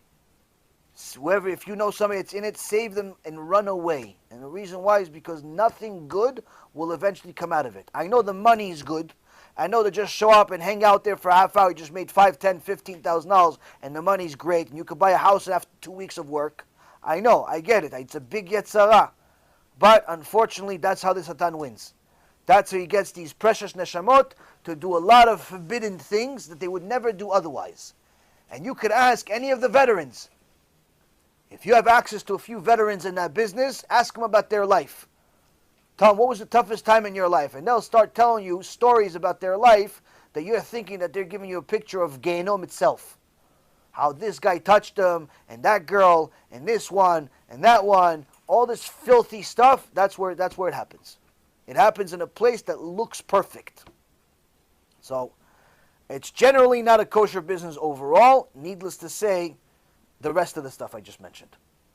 So it's not good to be in the center of attention in general. In general, it's not good to be center of attention. In general, it's not a good idea to be constantly photographed and to be into your physicality too much, because that's going to make you overly comfortable with your own body, overly conscious of your own body and how it's affected. And really what's going to happen is that you're going to be obsessed. You're going to become over time obsessed with getting physical feelings for stuff, which leads to promiscuity, which leads to homosexuality, which leads to a lot of other horrible things. It's a very, very difficult life, to say the least. And only people that you see on the news are either the ones that died or the ones that ran out of that business. That's it. Next question. Transfer over there, please. I wanted to know what other clothes, common clothes, we should be aware of that might have shatnez, other than jackets. Clothes that have shatnez, there's a list that's published usually every year. I could send it, I could post it later on. There is an organization that lists different rabbis that are certified shatnez experts. There are different, a lot of people could check for shatnez, but there are not that many people that are actual experts. Now, to be an expert doesn't necessarily require you to be a genius. To be an expert, you have to have a lab. You have to have an actual lab. There are a lot of people that say, oh yeah, rabbis, that say, oh, I'll check your shatnez, and they check with their eyes. Unfortunately, that's no longer enough. You actually have to have a lab, you have to have the right tools in order to check for shatnez. Because the law in the U.S. and other countries allows them certain room for them to not disclose everything that's in your clothes. For example, in the U.S., if their material of a certain clothing or piece of clothing is less than a certain percentage, they don't have to disclose it at all. So it could say 100% polyester, but in reality it's nowhere near. It's 92% polyester, and there's some this, and there's some that, and there's some that. But all those other ones that they added to it are less than 1 or 2%, so they don't have to disclose it at all if they don't want to. So that means that you cannot trust the tag at all. You cannot trust the tag at all. Now, there are certain things that are on that list that are things that always are at risk to having shatnez. Number one being the suit. A male suit has, it's very common for it to have shatnez, specifically in the collar. So anytime that you check for shatnez, you'll see that the rabbi opens the collar, usually leaves it open, and checks what it is. And the reason why, because there's a certain material that makes the collar harder. They use shatnez for that. So they'll check a couple of spots inside the jacket, on the collar area. Those are usually the common places that there is shatnez. But sometimes it's in different places. You could also discern boots. There was a problem with Uggs, the manufacturer Uggs, where some of them were verified to have shatnez in them, in the boots. And many Jewish women were like these extremely ugly boots. Especially in the north, in New York and New Jersey, in the places where they have snow and they have bad taste for boots, they love these boots. And you had a lot of Jewish women, religious Jewish women, not only having ugly boots, but also having shatnez, making a sin for every second they have it on. So this is a problem. It's a very serious problem. Not ugliness. I'm talking about the shatnez part. Ugliness is a matter of taste. Maybe it's good for modesty. People run away from you wear those ugly boots. But anyway, so jackets in general, you should always check. Certain types of pants, certain manufacturers. The list is relatively big. I could publish the list later today or tomorrow on the Facebook page, on the WhatsApp groups, and send it to you guys. You can review it. And in there also, you will see on this list that there is a list of rabbis with their phone numbers and where they're located that can check your stuff. And they're certified by this organization. You should only go to those people. You should only go to those people because you know that they have the right tools. They have the right tools, and they apparently care enough about this that they go and get certified every so often and make sure that they're up to date with everything. Even though this can be done by the average Joe, you don't want to take the risk with it because shatnez is one of those things where it's every single second that you're wearing it, it's a sin. So much so that Gemara says if you know somebody's wearing shatnez in the middle of the street, you know he's wearing shatnez, you have to take off his jacket, off of his body. It's not your jacket, it's his jacket. Take off his jacket off of his body. Take off the shatnez off him. That's how much of a sin it is. It's like fire. It's like he's on fire, he doesn't know it. So the point being is that you have to check. You have to check your stuff. It's not overly expensive per item, but it gets expensive because usually you have to check for a lot of stuff. But look at that list. There are certain things that are prone to have shatnez. There's certain things you don't even have to check at all because they usually don't have shatnez. You look at that list and you'll know what to do. The point is that it's very, very smart to do that for every Jew because again, we already make enough sins that we know about. We don't need to make a bunch of sins that we don't know about. So that's that. And then just to follow up with that, since you said originally at the beginning that almost every tag we cannot trust, so to what degree should we be checking all types of garments? The list tells you the things that from their experience, they'll tell you certain things that are more prone, more likely to have shatnez, and certain things that it's usually unheard of for them to have shatnez. These are the industry experts. This is an entire organization where they have rabbis all over the world where they know what they're doing. These are labs, they have annual meetings and so on. These are the experts in the garment business and they deal with textile all day, all night. And some of them are regular rabbis, they have kehilot, but nonetheless, this is also part of what they do. Some only do this. Some literally have, like in Lakewood, they have an entire lab, a real lab, like where you send stuff there. You ship stuff there, and after so often, they send it back to you. Now again, if the rabbi tells you it's, let's say, $10, $15 an item, don't start asking for discounts. Don't ask for discounts. Number one, you're not paying for how long it takes him to do the job. You're paying for how long it took him to know what he knows. That's one of the things that people forget. People think that when you pay somebody, you're paying them for the job that they're doing. That's not true. You're not paying them for the job that they're doing. Unless it's like manual labor right there and then, they're fixing your, your bathroom. But even that requires a certain amount of skill. When you pay an expert, you're paying him for how long it took him to acquire that knowledge. A woman saw Picasso, famous artist, at a cafe. Oh, Picasso, Picasso, I admire you so much. Can you give me like a souvenir? You know, draw me something on a napkin or something? Picasso said, yeah, give me a napkin. He takes the napkin, draws her something. 30 seconds later, he got out $50,000. The woman almost had a heart attack. What, $50,000? What are you, crazy? You joke, right? He goes, no, $50,000. You want this napkin, it's $50,000. She goes, took you 5 seconds to make it. He goes, no. It took me 60 years for you to want this napkin. It took me 60 years to acquire the skill, to be recognized around the world, for you to actually ask me to draw you something on a napkin. That's what you're paying for. That's what you're paying for. When you go to a bed din, for example, somebody complained to me recently about the cost of the bed dins for conversion. He says, in his opinion, he's a nice guy, really nice guy. He says, but in his opinion, in his new opinion, he's a brand new Jew, in his opinion, he thinks that bed din shouldn't charge anything. Shouldn't charge anything. It should be free to convert people. I said, why should it be free? He goes, why? Why? Don't they want more Jews? I said, yeah, why is one thing negate the other? Do you know how long it takes to become a dayan? It takes 20 years of learning. Minimum. Most of the time, you're talking about 25, 30 years of learning. A really good dayan, his entire life. That means you're talking about the guy's a dayan. He's already 60, 70 years old. That means he's learned pretty much every single day since he knew how to read. You're not paying for the 5 seconds he looks at you to see if you dipped in the mikveh. Oh, Chazaku Baruch, you're a Jew, welcome to Judaism. You think that's what you're paying him for? No, you're paying him for 60 years, 7 years of toiling over the Torah. That's what you're paying him for.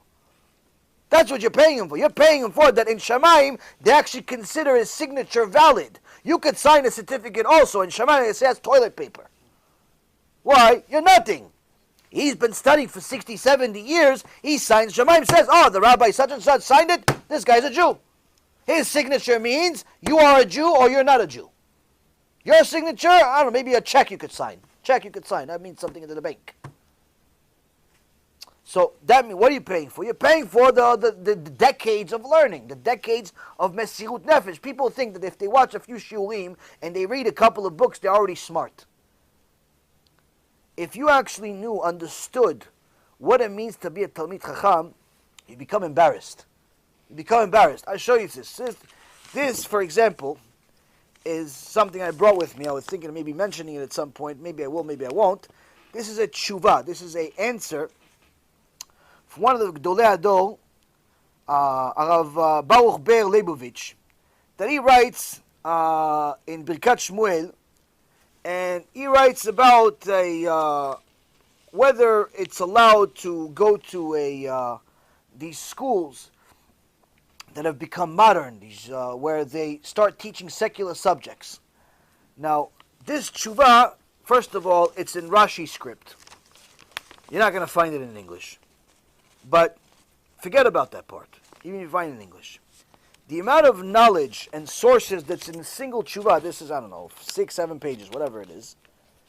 It's tiny little handwriting. This is like the small print on medicine. The amount of information that's in this tshuva, you need to know no less than about, I would say no less than probably 5,000 books. By heart. In order to write this tshuva. To write this tshuva, it looks 6 pages. You want to be like it? You have to know 5 at least. I'm talking. I'm probably like underestimating. You probably put another couple of zeros next to it. You have to know at least 5,000 books by heart,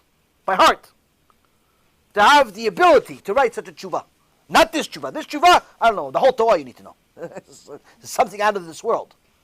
Simple question: are you allowed? Not allowed? You think it's yes or no? What do you think? You just decide yes or no? So, to be a dayan, to be a posek, requires such an immense amount of sacrifice, a life's worth of sacrifices, that when you're dealing with somebody that sacrificed their entire life for the Torah, learning Torah, and he tells you that the tefillin that he made is a couple of $1,000s. The Sefer Torah that he wrote is $50,000, $100,000. The mezuzah that he sold you is a couple of $100. The little piece of paper that certifies that you're married or you're a convert is a few dollars or whatever it is. When they say that, you're not paying them for the signature. You're paying them to what made that signature worth anything. That's what you're paying. So that's why, Rabotai,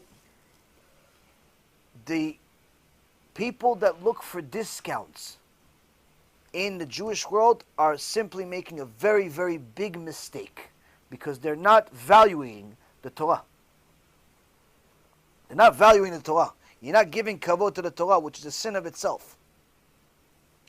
It's very, very important for people to understand that when a Dayan says something, when a Talmid Chacham, doesn't have to be a Dayan, Talmid Chacham, he's been learning many years, teaches, does a lot of good things, knows what he's talking about. You ask him a question, he knows the answer, and he can give you a source on any aspect of the Torah. He has dat Torah. He has a good mind, but not just because of intellect, because he has Yirat Shamayim, he's afraid of HaKadosh Baruch Hu. He doesn't start giving you his opinion. You're dealing with a Talmid Chacham, you have to understand, Torah tells us that's like a Kadosh Baruch Hu speaking from his throat. You say, oh no, can you give me a discount? You say, oh no, I think what he said is shtuyot. I don't want to scare you too much, but I could just tell you, the Reshit Chokhmah says there's a special place in Gehenom for people like that. That's how much HaKadosh Baruch Hu adores Talmidei Chachamim. So, you have to understand, a Talmid Chacham may not look like much in this world. But in the next world, in the real world that's eternal, they're the kings. That's what the Gemara says. Who are the kings? It says Talmidei Chachamim. Who are the kings? Talmidei Chachamim. Who's Talmid Chacham? Someone who sacrificed his life for the sake of Torah. Not someone sacrifices the sake of Torah for the last 5 years. Life, meaning you could be learning for 20 years straight and still be a בור ועם הארץ. 20 years straight, all day, all night, you're learning. According to Torah, you still have no idea what you're talking about. It's not a matter of time. It's a matter of sacrifice. It's a matter of what you got out of it. Some people get in less time, some people get in much more time. Point being, Rabotai, Talmid Chacham is not you are self-declared Talmid Chacham. Talmid Chacham is other Talmidei Chachamim saying Talmid Chacham. But you yourself say, I'm a בור ועם הארץ, I don't know anything. You ask the biggest Talmidei Chachamim in the world, they look at themselves as nothing. Anyone that thinks of themselves as something is definitely nothing. Definitely nothing. But the point is, Rabotai, you have to understand, is that to write on the halacha, like people look at the easy parts. For example, you look at some of these simple halacha books, like the Shabbat halachot that I gave some of you guys. Anyone that wants some copies, I have with me in the car. Halachot Shabbat books. Or the some of the other simple halacha where it just pretty much tells you allowed, not allowed. People think it's that easy because they simplify their Torah so much, tell you allowed, not allowed, you figure that, he just said it's allowed, not allowed. You have no idea how many books and how many years of learning you had to learn in order to write allowed, not allowed. They asked the Chafetz Chaim, how do you determine, Mishnah Berurah, how do you determine halacha? He says, after I read every single, and learn what every single posek wrote about this topic 36 times each, then I write halacha. That means, if in the last 2,000 years, 1,000 people, 1,000 rabbanim wrote allowed, not allowed, whatever they wrote, and each one didn't just write allowed, not allowed, they wrote sfarim about it. After I read everything all of them ever said, 36 times, then I'll tell you what's allowed, not allowed. Then. So, the little that we know is very, very, it's very interesting, because the less you know, the more you think you know. The people that know the least think they know the most. They're the loudest. The people that know the most, quiet. Quiet. Don't tell you, I know this, I know that. Gemara says there are certain things that Chachamim change the truth on. One of them is how much knowledge they have. Even if you ask him, you know this Gemara by heart? I don't know. Even if he knows, I don't know. Why? Who really says I really know? And even if I know, why should I say I know? Do I really know, Bichlal? Maybe I'm wrong. I'm going to go up to Shemai and say, everything you learned is wrong.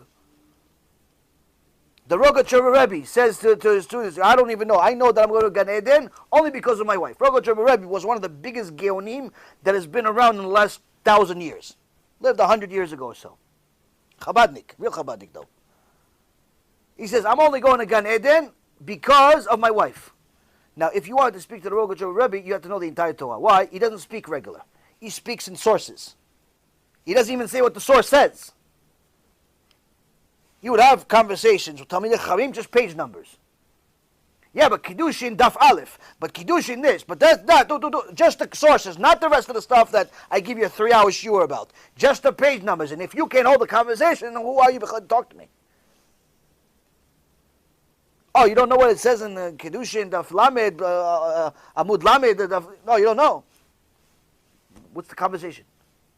Go save your life, go learn some Gemara. Why are you wasting your time talking to me? Now, he himself said about himself, he knows he's only going to Gan Eden because of his wife. He said, why? What about all the Torah that you learned your whole life? He says, who knows about my Torah? I'm going to go up to Shemaim, they're going to tell me, listen, everything you learned is wrong. Everything you learned is wrong. You're upside down hard. Oh, you're an idiot. You don't know anything. He said himself. But then, my wife's going to come and say, okay, ma'am. She goes, oh, Gan Eden. Why Gan Eden? She goes, well, you said in the Torah, the only reason you're going to go to Gan Eden, you have to be modest, you have to send your husband and your boys to learn Torah. I did that. I was modest. I sent my boys to learn Torah. My husband, Torah all day, all night. They're going to tell her in Gan Eden, wait, lady, your husband's an idiot. He doesn't know what he's talking about. His entire Torah is wrong. She'll tell them, listen, is it my fault he's an idiot? You told me to send him to go learn Torah. That's what I did. You didn't tell me to go make sure he knows what he's talking about. You told me to go send him to learn Torah. That's what I did. They're going to tell in Shemaim, I'm sorry, lady, you're right. You're right. Gan Eden, highest level. But then she's going to start crying in Gan Eden. She goes, well, how could I be in Gan Eden? My husband is Gehinom. And they're going to take me out of Gehinom. He says they're going to put me in Gan Eden because of her. This is one of the biggest giants lived among people. He met Einstein one time. Einstein came out of the room after 4 minutes, said you can make 4 Einsteins with him. Famous meeting. Next question. You, Howard. One question, then we're going to go to the back. Yeah. Okay. So we all know like the sin levels Gehinom. We all know the Salmavet, all that. Yes. Do we know like rewards? Like I'm not talking about like. Do we know like the some levels of rewards? Okay, so what's the reward? So the Mesilat Yesharim says there's 2 aspects of the reward in this world and the next world. The ultimate reward that a person needs to and aspire to get is to enjoy Ziva Shechina, to enjoy the beauty of the Shechina itself. What that means, we have no comprehension whatsoever because we're still limited with our flesh and body. But I'll give you an illustration of what joy means of enjoying the Shechina. Now, the Mesilat Yesharim, the Ramchal, says this is something you can enjoy in this world. Needless to say, in the next world. Whatever is in this world, magnified by infinity in the next world. So, imagine a person's life. Now, let's say this person lived 100 years. Out of the 100 years, the reality is even if he was rich and successful and married with kids, and he didn't have some traumatizing life, the whole 100 years is not joy. If he lived like a regular human being, most likely 25 to 35% of his life he's sleeping. Sleeping. So out of 100 years, you're already down to about 70 years or so. 70 years left. Out of the other 70 years, he's also spending some time going to the bathroom. Then he's also spending some time working. And work is not always fun. And he's also spending some time dealing with problems. And he's eating and he's drinking. Meaning, out of the whole 100 years, maybe, if you're lucky, you got a good solid 10, 15, maybe 17 years of actual fun. Let's say. I mean, I'm talking about a multi-billionaire, that money's never his problem. I'm talking about the best case scenario, maybe you got 17% fun. Good. In reality, it's more like 5%. But let's be generous here. Okay? So we got 17. Now, if you take all of that fun that he had in 17 years, you spread it out over 100 years, that's a life, right? But if you take all 17 years and you put it into, just give it to inject that fun into him one shot, all the pleasure he ever had in his entire life, in 1 second, all the pleasure he had from food, all the pleasure he had from money, all the pleasure he had from his wife, all the pleasure he had from whatever he did, in one shot, it's a lot of pleasure, right? Okay. Now, you take all of that fun, that 17 years worth of fun, you put it in a little box. Then you do the same exact thing for every single person that ever lived from the beginning of the world until the time of Mashiach. You take all of their fun that they all had. Right now you got almost 8 billion people. Previous generation about 6.5 billion. Previous generation about 6 billion. Previous generation about 5. And so on and so forth. You're talking about billions and billions and billions of people. And all of their fun. And all of their, let's say, some had only 1 year of fun. Some had 20 years of fun. Some had more or less. But point is, everybody, just the fun part. No bad part. Take everything that they had, you put it in the same box. You put that into turn it into liquid. You give a guy an injection of that fun. That's a lot of fun, right? That's a lot of good, right? That is not even considered the down payment. That's not even considered the down payment. It's not even considered a moment of fun, of enjoying the Ziva Shechina, of enjoying the joy that you would get for protecting your brit. Not even a moment of the reward that you will get for being a modest woman. Not even a moment of it. Not even a moment of the reward that you're going to get for keeping kosher, for being kosher, for keeping Shabbat. It's not even a moment of it. Needless to say, all of the mitzvot that you did.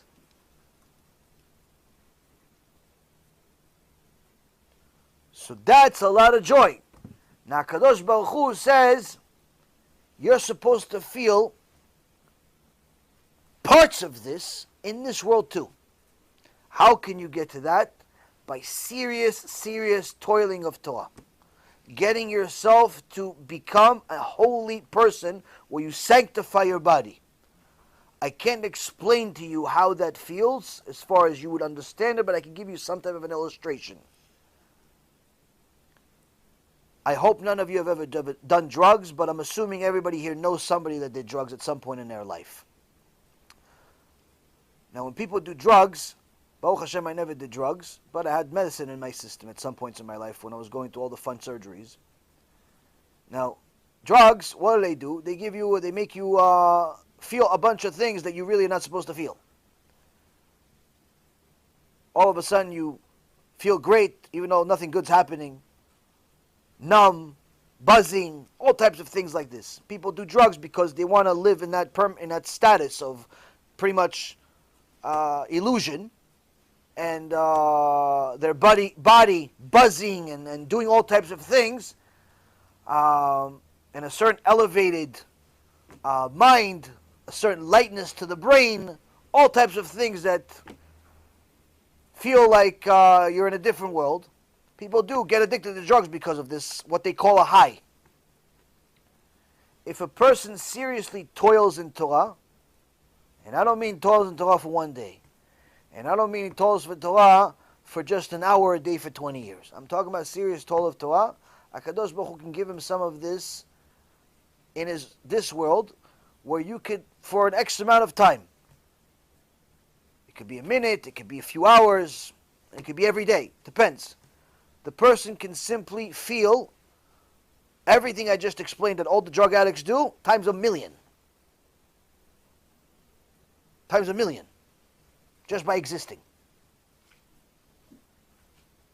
Now, the Chazon Ish writes that a really serious Talmid Chacham, a really serious holy person, could be a woman also. There are women in recent history, 40, 50, 60 years ago, that had Ruach HaKodesh. We're not talking about 1,000 years ago. We're talking about in recent generations, grandparents, had Ruach HaKodesh, that felt like this on a regular basis. And the Chazon Ish says, these people look like men, these people look like women that are like among us. But in reality, they're angels among men. They're angels, not just by the way Shamayim, the way heaven perceives them, but the way themselves they feel. The way they feel. So a person can sanctify their body to the point of having physical pleasure from their mitzvot. They drink a little juice, they do a bracha, they get themselves to start feeling all types of things that you cannot explain with words. Because even if I wrote a book about it, you still wouldn't understand. It's like trying to explain a blind person what the color blue is. He's never seen blue. How's he going to know? You tell him, oh, it's like green. I don't know what green is either. So that's how much joy a person can have from a simple mitzvah of drinking water, of eating something, of whatever it is. They can have that much joy. And that's just a small sample of the real joy they will get when they arrive at the real world that's eternal. But that's based on the assumption that the person has sanctified themselves. Not by their own opinion, but by Shamayim, by HaKadosh Baruch Hu, testifying, she is holy, he is holy. There are many people doing mitzvot, not many are becoming holy. Holy means you have to be very, very protective of modesty and morality and things of that nature. Let's give the mic to the back.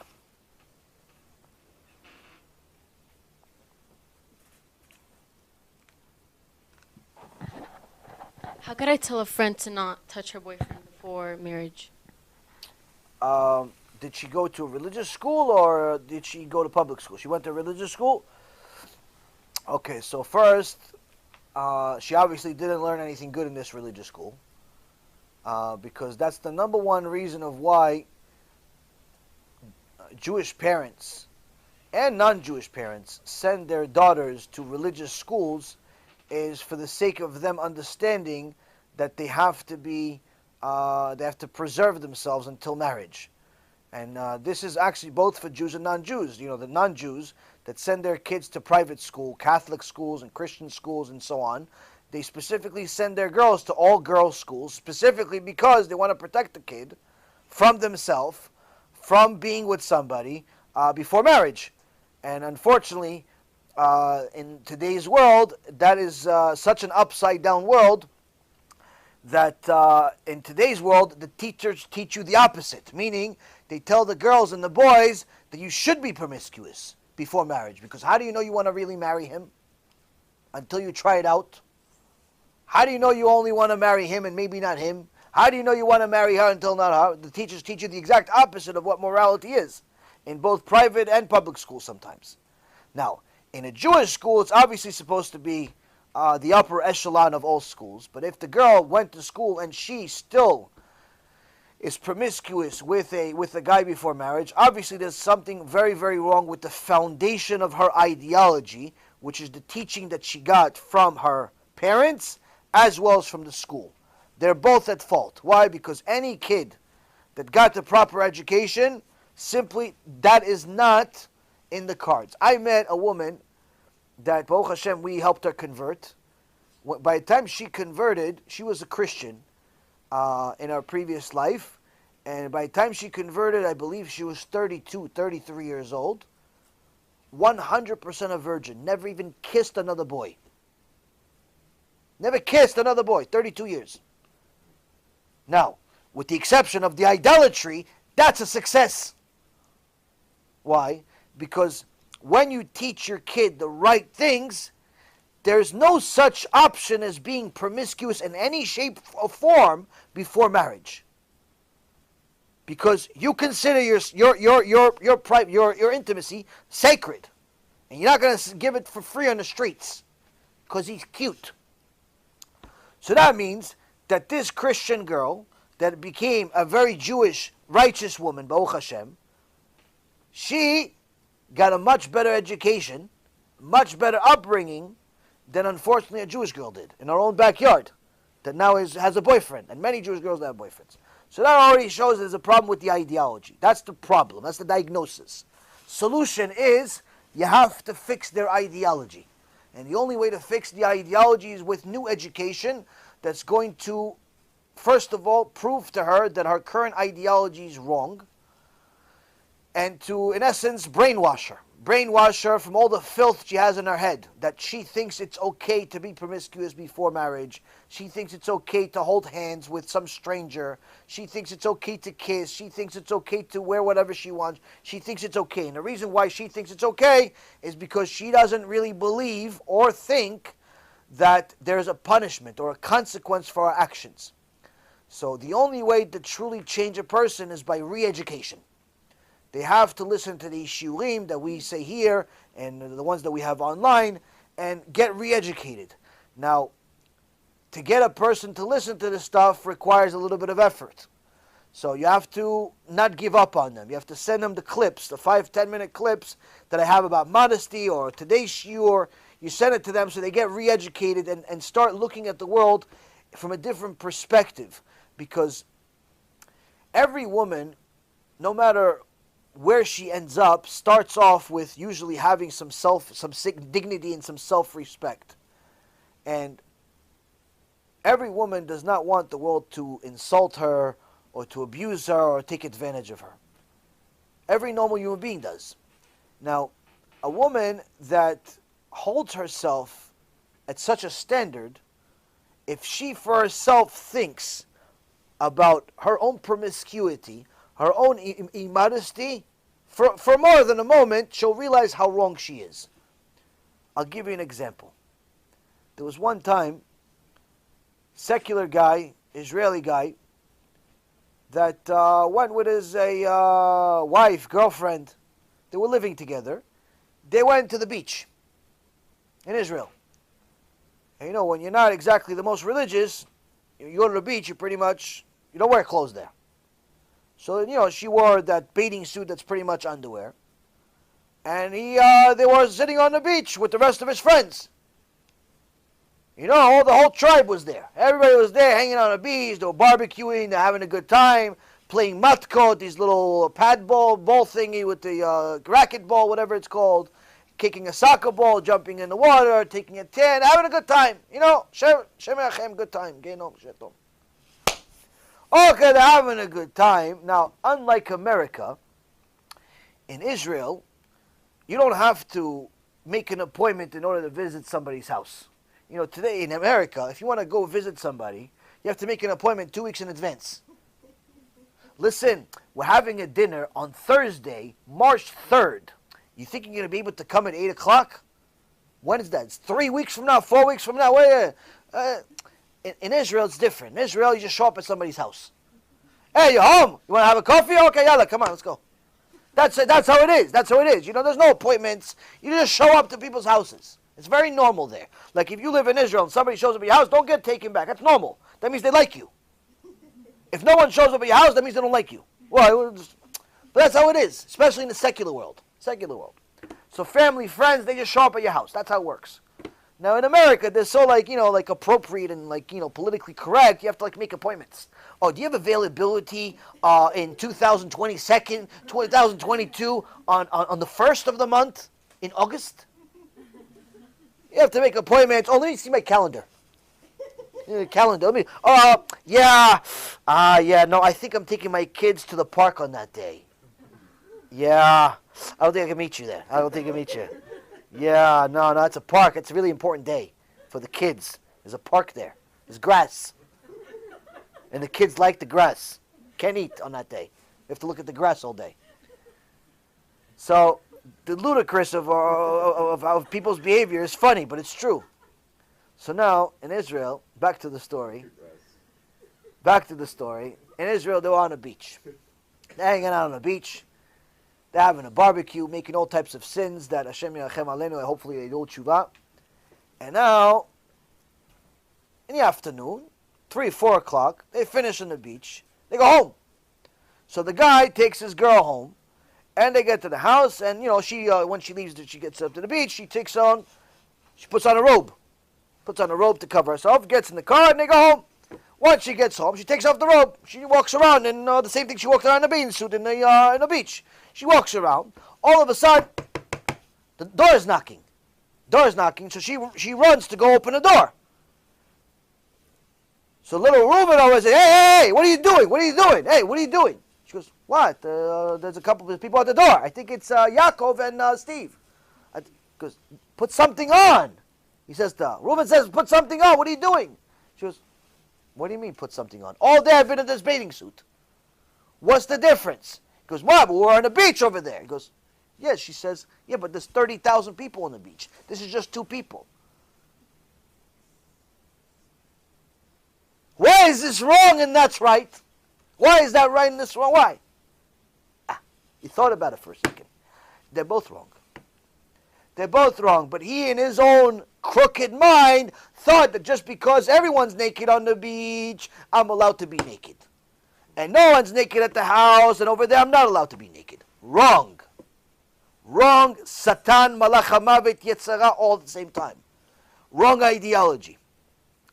A woman that understands that when she walks around immodest and she shows parts of her body, whether it's her thigh or any other part of her body, to just strangers, she is in essence selling herself for free.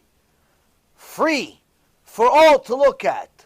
Free for all to enjoy, without payment, without commitment, without any reason whatsoever, just to enjoy your beauty that you, in essence, promised to your husband.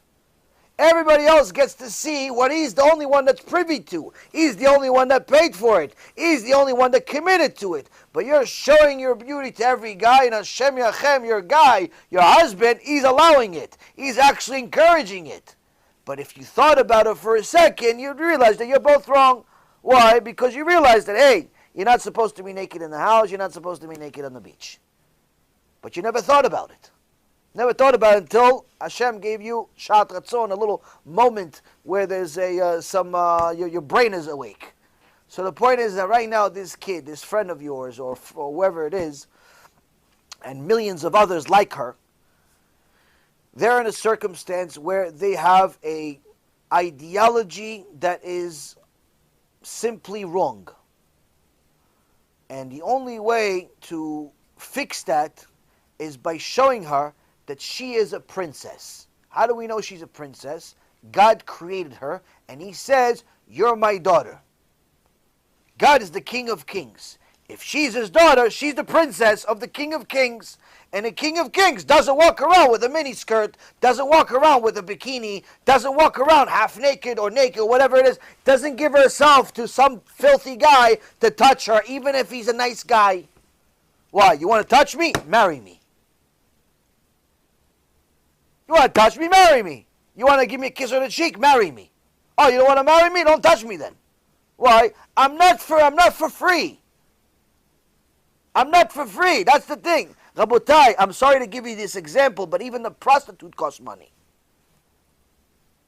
Even the prostitute costs money. How come you're giving yourself for free? Why, you're less than a prostitute?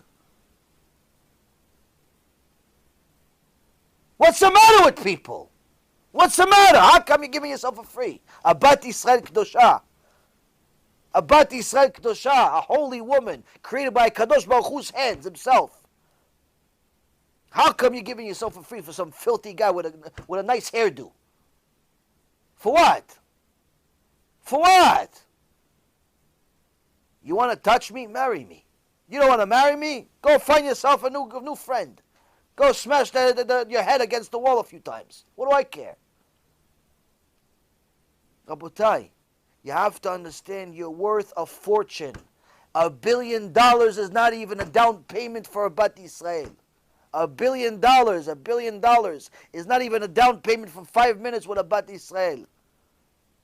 For any man to touch your hand, he has to be willing to give his life up.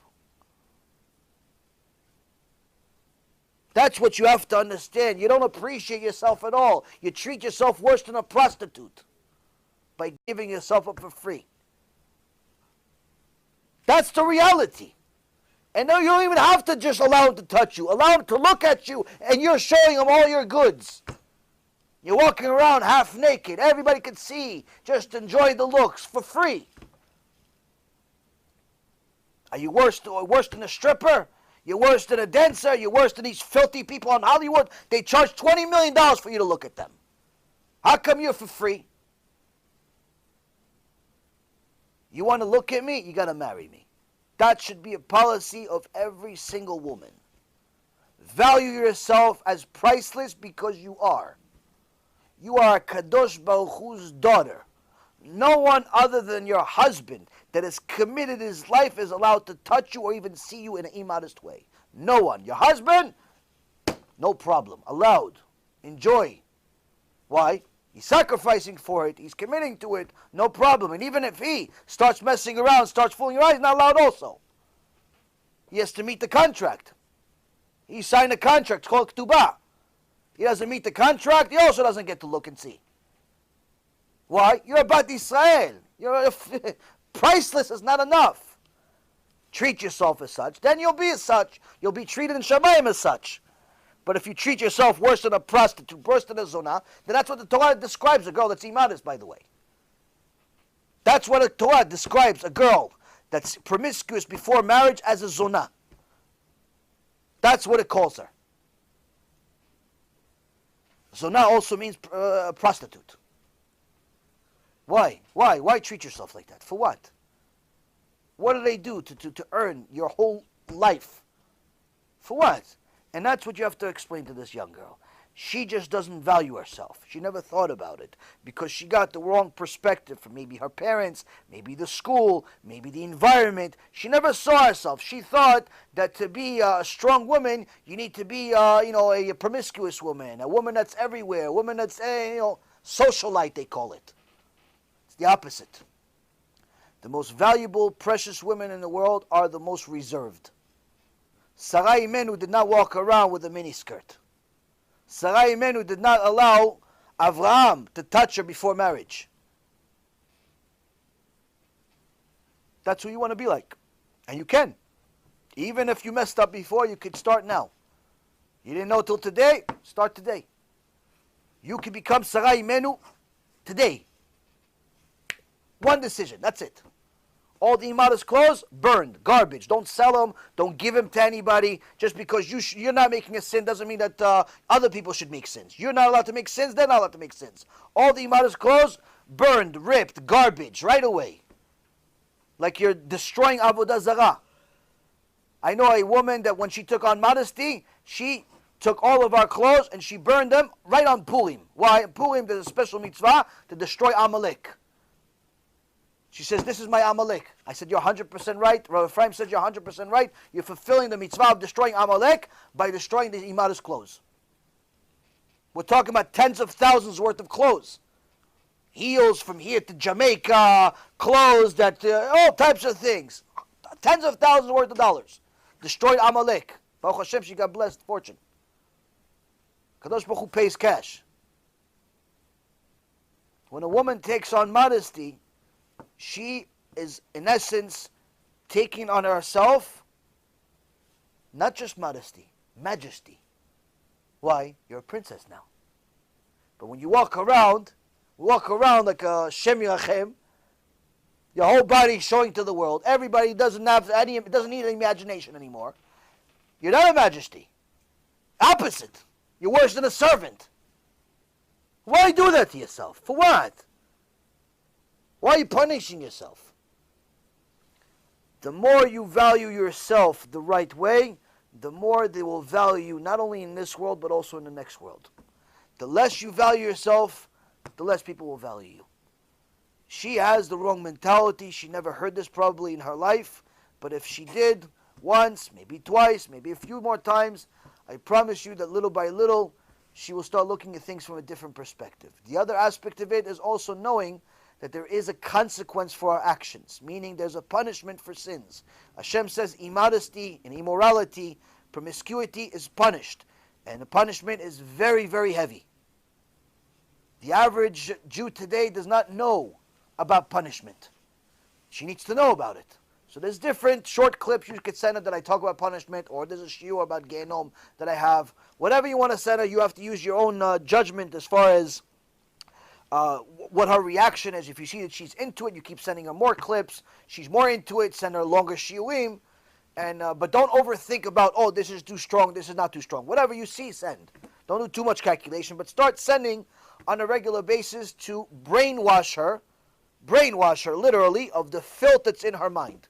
Because that filth is literally turning her into something that she's not. She's a Bat Israel, she's majesty.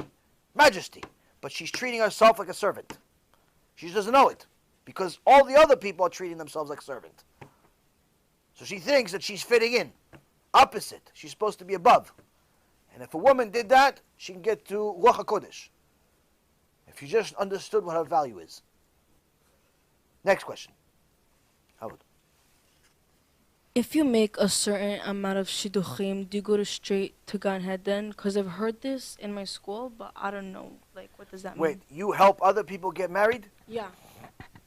If a person helps other people get married, it's a very, very big mitzvah, but it does not mean that a person is allowed to make sins. So, sins put a person in Gehenom, mitzvot put a person in Gan Eden. So if a person makes a lot of mitzvot, for example, they are a very good host on Shabbat, they have 50 people every week, or they help people get married, or whatever mitzvah is, that mitzvah is going to help them, pay them a reward. But if they make sins, those sins you have to pay for also. So it all depends on how big the sins are versus how big the mitzvot are. If a person makes small sins and big mitzvot, they go to Gan Eden, they're in good shape. But if a person is going to make small mitzvot and big sins, they're going to Gehenom. And a very long time, maybe permanent even. So it all depends.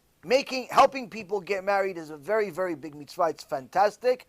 But remember that if a person is making big sins along with it, all of the reward they're going to get for those mitzvot is going to be in this world.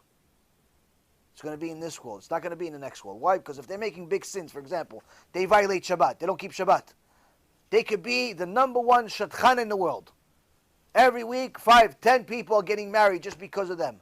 But they don't keep Shabbat, they're not going to Gan Eden ever. Why? Because that's too big of a sin in the eyes of Hashem for you to be allowed to enter Gan Eden. So that's the key. So the key is to everybody makes sins. But we have to try our best to keep those sins very small. And every time we know we made a sin, try to do tshuva for it. Fix it, say I'm sorry to Hashem, stop doing it, try even more next time, do better. But the point is, you're going to make mistakes along the way, but just try to make them smaller and smaller over time. Whereas with the mitzvot, also again, try to do more of them and bigger over time. The key is to never ever give yourself the permission to make sins. And that's unfortunately what happens a lot today, is that people just simply say, nah, this mitzvah is too hard for me, I'm just not going to do it. And that's a very big problem. So a person needs to always try, even if we're failing now, try again tomorrow. We failed tomorrow, try again the next day. Just keep trying, eventually you're going to get it. There's one woman that I know, 20 years, 25 years. 25 years she's in tshuva, still having a hard time covering her hair. Still having a hard time. She's tshuva, she keeps Shabbat, everything else. 25 years she's still trying to cover her hair. Right now she's at a point where she covers her hair on Shabbat. That's it. Everything else she keeps. Covering her hair, she's a married woman, Baruch Hashem, everything good, but covering her hair, she has a hard time. She got to a point recently, she's allowing herself to cover her hair on Shabbat only. Rest of the week, she can't do it.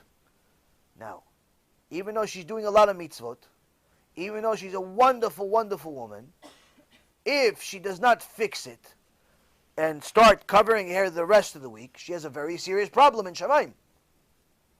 There's no discounts. Even though she does a lot of big mitzvot, and she's a fantastic person, and she donates, and she does good, there's no discounts. And every time I see her, or I talk to her, whatever it is, I tell her outright, you have a serious problem. Yeah, but I do so much good. Okay, you'll get paid for the good, and you get punished for the bad. This not covering your hair as a married woman is a big bad. You can't just go up to Shammai and say, oh, my bad. No. It's big. It's much big. It's really, really big. Really big. You have to do it. So you have to fix it. And hopefully, sooner rather than later. Next question. Chavot Sutton. Excuse me.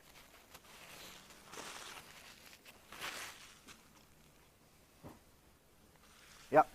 Is there a concept of time during Chibud HaKever?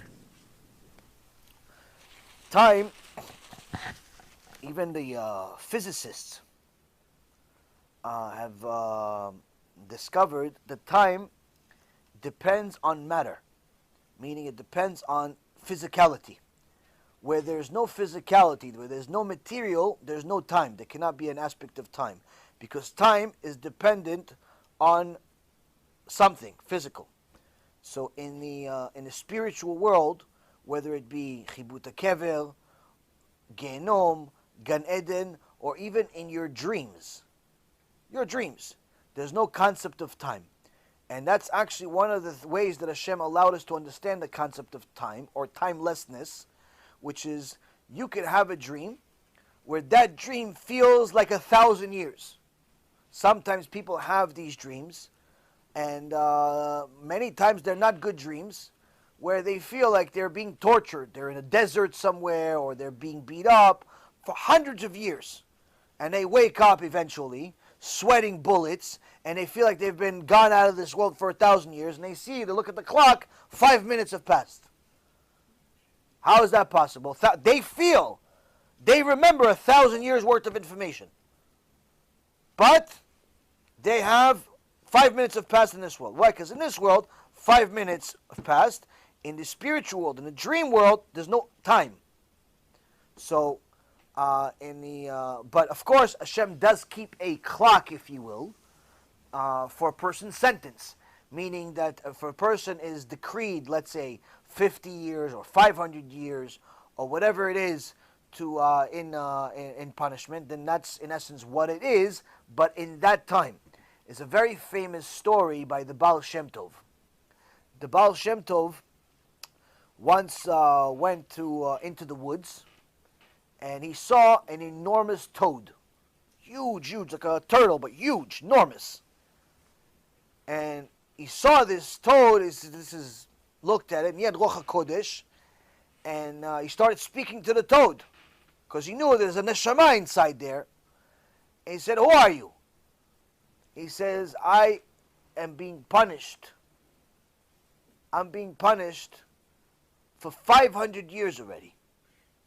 500 years I'm being punished, reincarnated into animals for 500 years already." So the Baal Shem Tov says, "For what?" He says, "I didn't honor the mitzvah of netilat yadayim. I dishonored it. It made it seem like it's, you don't have to do it. 500 years.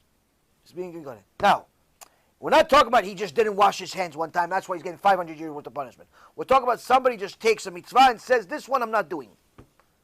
The Rambam says, if you say, listen, I know this is a mitzvah in the Torah. I know this is a mitzvah, Aleph Bet, I know this is a mitzvah, but it's not for me. That is a serious, serious crime against Hashem. We're not talking about you know it's a mitzvah and you just failed at succeeding at it. You failed. You tried, you failed. Or you didn't even try, but you're saying, listen, I know it's true. I know you're supposed to cover your hair. I just can't get myself to do it. I know you're supposed to eat, kosher, but, sometimes I give in and I eat, McDonald's. I know you're supposed to do it. I just fail sometimes. That's a normal person that unfortunately failed. We're not talking about that person. We're talking about a person that knows this is a mitzvah, and he says, I know it's a mitzvah, I'm just not gonna do it. It's not for me. As if he just took a mitzvah out of the Torah. This mitzvah is for everybody else, not for me. That, Rabotai, is a very, very serious crime in the Torah. The Rambam writes very strong things against such a person. And the Baal Shem Tov story says such a person that did that, had that type of an attitude towards the mitzvah of Netilat Yadayim. It's a famous story, I didn't make it up. Famous story, Netilat Yadayim, it was being reincarnated in animals for 500 years. Why? Because you have to understand, these things sound enormous to you. And it's because, again, you're limited to body. You're limited to your perspective as a human being. Hashem is not a human being or the likeness of a human being. He doesn't have those limitations. So when I describe to you all the good that you're going to get for coming to this shiur, all the good that you're going to get for learning Torah, all the good that you're going to get for keeping Shabbat, all the good you're going to get for being modest, all the good you're going to get for any mitzvah that you do, I describe it to you how? By taking all of the good that ever existed for every single human being in one shot times infinity. And you are happy about that. Why? Because even though you have no idea what I just said, because it's too big to imagine, you had no problem accepting it. Why? Because it's good. It's unlimited. So that's good then. All right. Problem is, the same thing on the opposite end. Just like the good is infinite, incomprehensible, so is the punishment. The punishment is not comprehensible to a human being because it's that big. So that's why a person needs to do everything possible to sanctify themselves. If the punishment wasn't as bad, if the punishment was just simply, if it was really 1 year in Gehenom, like some of these kofrim say, oh yeah, the biggest criminals, yeah, they only go to 1 year of Gehenom, then they go to Gan Eden. Like Manis Friedman and company, and the rest of the Reshaim that decided to create a new Torah. If the punishment for the crimes was only 1 year in Gehenom, I would quit right now. I'm going back to Wall Street. If the worst punishment is 1 year in Gehenom, I'm quitting right now. Let everybody do whatever they want. Why? Because the worst thing you get is 1 year in Gehenom. Good luck. Okay, it's going to be a really bad year. 1 year? Rabotai, I sacrifice my life. You have no idea how much I suffer every day. You have no idea how difficult people are. You have no idea what I have to deal with every single day to survive. I do this only because I know it's not 1 year.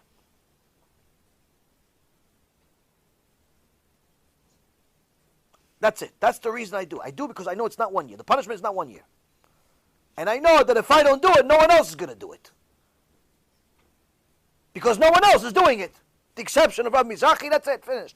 That's it. You have nobody else pretty much that is really, really going at it, that people explain to them reward and punishment on a massive scale. There's a couple of decent rabbis out there, Rabbi Zitron, Rabbi Elon Nava, a few others out there, but the reality is, Rabotai, most people still do not know what reward and punishment is. Most people still believe the falsehood, the fakeness, that, oh, it's not such a big deal.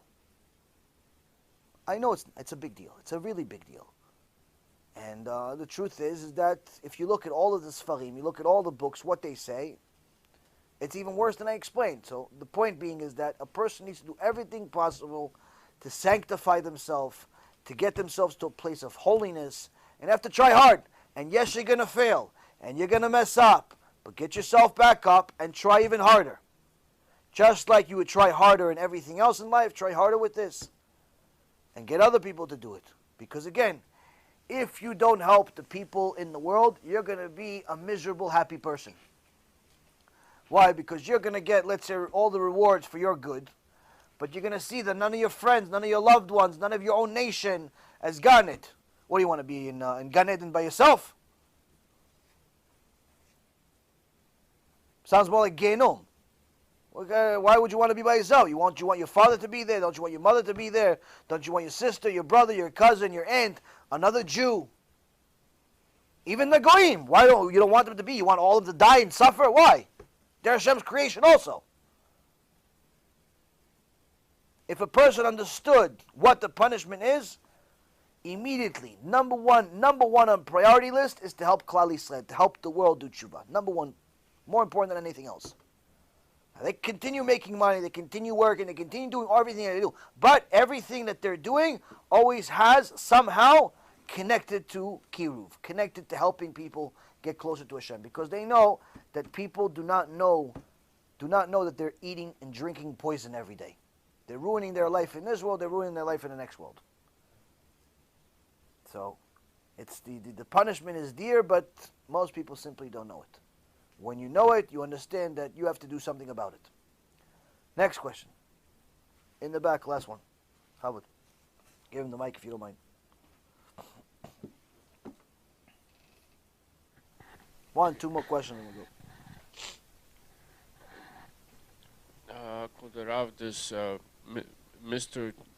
Manis and friends, the tub, he actually says that after what you just said, he says that there is just no such thing as hell. Like it doesn't exist.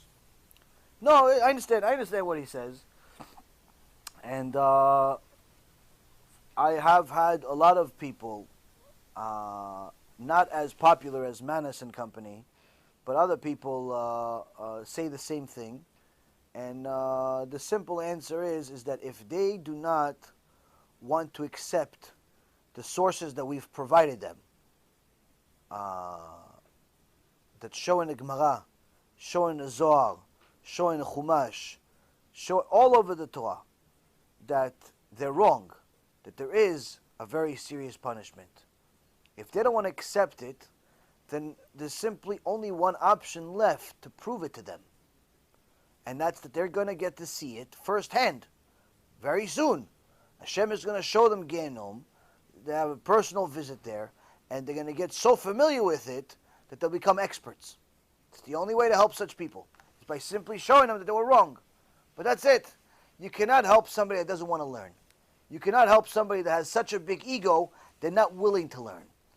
And the truth is that sometimes it's because of ego, sometimes it's because of other reasons, but the point being is that there are a lot of fakers in the world, unfortunately, and many of them are supposed to be our leaders. They're supposed to be our helpers. Like, for example, a lot of people today are doing things for the show. So they go to shul once a week, but they'll take a selfie when they have their tefillin on, making it seem to the world as if they're big tzaddikim. They go to shul every day. Or better yet, they go to visit a sick person once in their life, but they make sure to put the pictures everywhere, send it to all of their friends. They went to visit a sick person. Or like our friend Goldberg and company. He made a video recently, I think it was today or yesterday, from Boca Raton, that they have installed. He wanted to announce to the world, a 2-minute video, to announce to the world that they have just installed a little locker area at the entrance of the synagogue where you're supposed to put your phone, your cell phones on, and pretty much tune out, go to the shul, pray, and tune out. Tune out from your phone, leave your phone outside there, and you get your own key. And he's like, see, we go to shul, and we tune out from the regular world. So this looks like, wow, what a great rabbi, what a great thought. You have a locker room just for people to put their phones in it, and it even has a charger in there. They could charge their phone and also charge their neshama at the same time. What a brilliant idea. You're such a tzaddik. Guess what? If you attended that shul, you would know that on Shabbat you have two problems. On Shabbat, every Shabbat in that shul, you have two problems with that locker room. Number one, there's anywhere between 500 to 1,000 people that show up to that shul every Shabbat. That locker room is for maybe 15 people. That locker room that they have over there is 15 locks. 15, maybe 20. Where's the rest of the people going to put their stuff? Where's the rest of the people going to put? Oh, it's a bigger problem than the locker room for the phones. Let's say the rest of them don't bring a phone. What about the parking lot that's active on Shabbat, that's got 250 cars every Shabbat? How come there's no special area for that? How come there's no special locker rooms for them to put their cars in so they don't drive on Shabbat? How come? Because it's all a show. It's all a show. It's all show business. It's all nothing. It's all fake. Fake, but you're not going to know it looking from the outside. You're seeing some video of some rabbi saying, oh, separate from the phone, separate from the mundane, go pray. It sounds great. But when you know the details, you know the shul is massive. It's got 1,000 families in that area. 1,000 families in that community. It's one of the biggest shuls in America. It's a massive place. 1,000 people show up. You got a locker room for 20 locks? What's that going to do? Even a regular minyan in the average afternoon has more than that. What are you going to do with that locker room? What is it going to supply the staff? Not even the staff does more than that. It's a fake show. It's a fake show. And that's what a lot of people do. A lot of people do things for the show. Shmuli Boteach Imach Shimo. He's an expert in this for 20 years already. 20 years he puts on shows. He's always at the right place at the wrong time, or the wrong place at the right time, whatever you want to call it. He's always somewhere, and he's constantly, videoing himself. Why? It's a show. It's all a show. It's all a show. The only way you get to know what's under the hood is by looking with your own eyes. Look in your own eyes. What's there? What's there? Don't believe the show. Don't believe the hype. It's all nothing. It's all nonsense. It's all nonsense. You have to see what's inside. In Shamayim, they know what's inside. They know what's inside. Chavod. Me personally, I'm really struggling with Yirat Shamayim. So is everybody. How to obtain it? Yirat Shamayim is one of the things that no human being is born with. The Or Israel, Rabbi Israel Misalant, writes in his letters, and so does his Talmid, Rabbi Yitzchak Blazer, writes in the Sefer Or Israel that Yirat Shamayim is the opposite of what you're born with. Why? Every human being has fears. Some people have more fears, some people have less fears. Some people are afraid of money problems, so they become addicted to money. They start taking money that's not even theirs. They start stealing other people's money because they're afraid they're not going to have money, even if they have enough money. Or they're not generous because they're afraid they won't have enough to eat. They have money addiction because of their fear of money or lack of. Some people are afraid to be alone, so they're constantly attaching themselves to anyone that pays attention to them. This also leads to promiscuity. This also leads to a lot of other social issues. But because people are afraid to be alone, they're constantly attaching themselves to anyone that pays attention to them. Because of the fear. Some people are afraid of bugs. They're afraid of bugs, little bugs, even though the bugs is little and they're very big. To them, it looks like the bug is big and they're very little. And some people have such fears that they become phobias, where a woman can see a certain bug, or let's say be a spider, and she could have a phobia where she starts losing her mind, or he starts losing their mind, where it's not a normal fear. It becomes abnormal, where if they're in a room and there's something that they're afraid of, they could literally jump out of the window. Because jumping out of the window to their death is less scary to them than this bug. That's a phobia. Phobia is not a regular fear. But point being is, some people are afraid of more things, some people are afraid of less things. Some people are afraid of different types of animals, dogs, rats, cats, whatever it may be. Some people are afraid of people. They're anti-people. They're afraid of people. It's not that they don't like people. They're afraid of being hurt by people. So they're very shy into themselves. Somebody talks to them, they get, even if it's a compliment, they're not even sure what to do with it. They're afraid. Which means, Rabotai, the average human is afraid of something. Some people are afraid of a lot of things. Some people are afraid of less things. But everybody's afraid of something.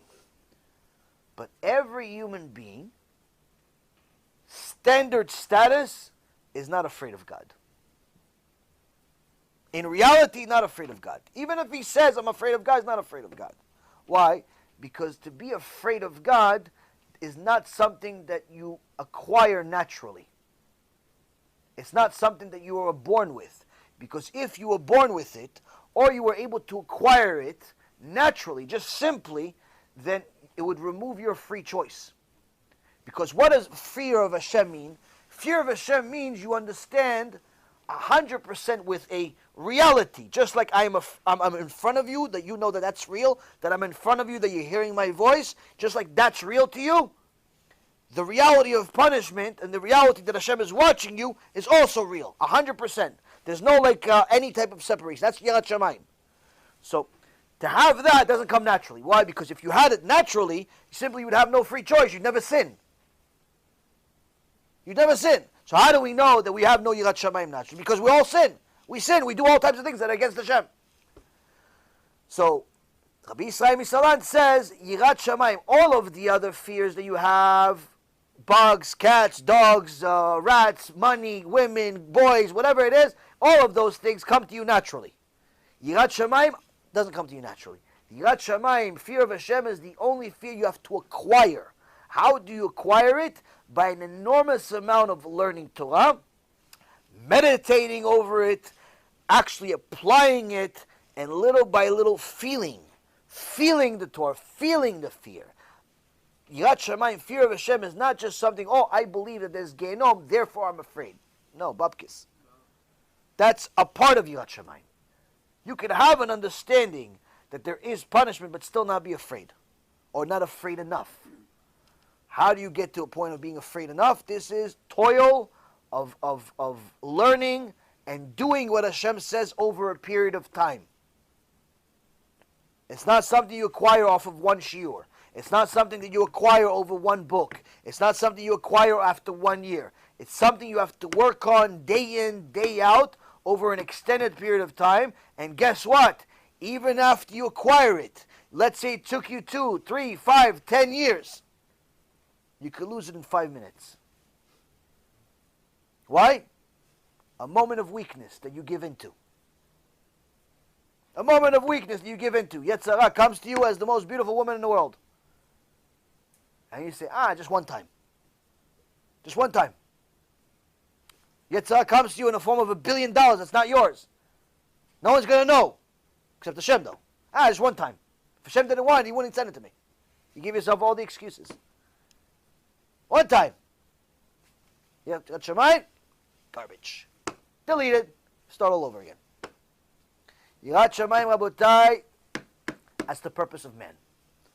That's the purpose of man. You acquire Yirat Shamayim, guaranteed Gan Eden. Guaranteed a blessed life. Guaranteed all the good in the world. But that means you have to work on it day in, day out. Day in, day out.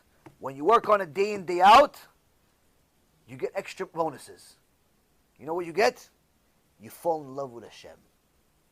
When you work on Yirat Shamayim day in, day out, eventually that Yirat Shamayim, same learning, same fear, that Yirat Shamayim eventually escalates to a point where you fall in love with Hashem. Now you reach the ultimate level. You fall in love with Hashem. Now you are the best of the best. The world exists for you. Yirat Shamayim is what gets you to Ahavat Hashem. You cannot acquire Ahavat Hashem without Yirat Shamayim. Not possible. So it's something that takes time, something that takes a lot of toil, it's something that takes a lot of tests, and truth be told, it's something that requires you to pass more and more tests, but also you're to overcome failure. Everyone fails, but the successful people are the ones that overcome the failure. Successful people also fail, but they overcome it. That's the difference between success and failure. There's failure in both parts. Success has failure and failure has failure. It's just that failure chooses to remain failure, whereas success is failure that ended and was overcome and eventually succeeded. So Yirat Shamayim is failure, failure, failure, success. Success, success, success, failure. Okay, try again. Success, keep going, keep going, keep going, keep going. And eventually have more success than failure, and eventually eliminate different parts of your Yetzer Hara. Pass the test. Next question. Again, third? Same thing? Okay, you have to pass it to after him. Okay, last one, go ahead.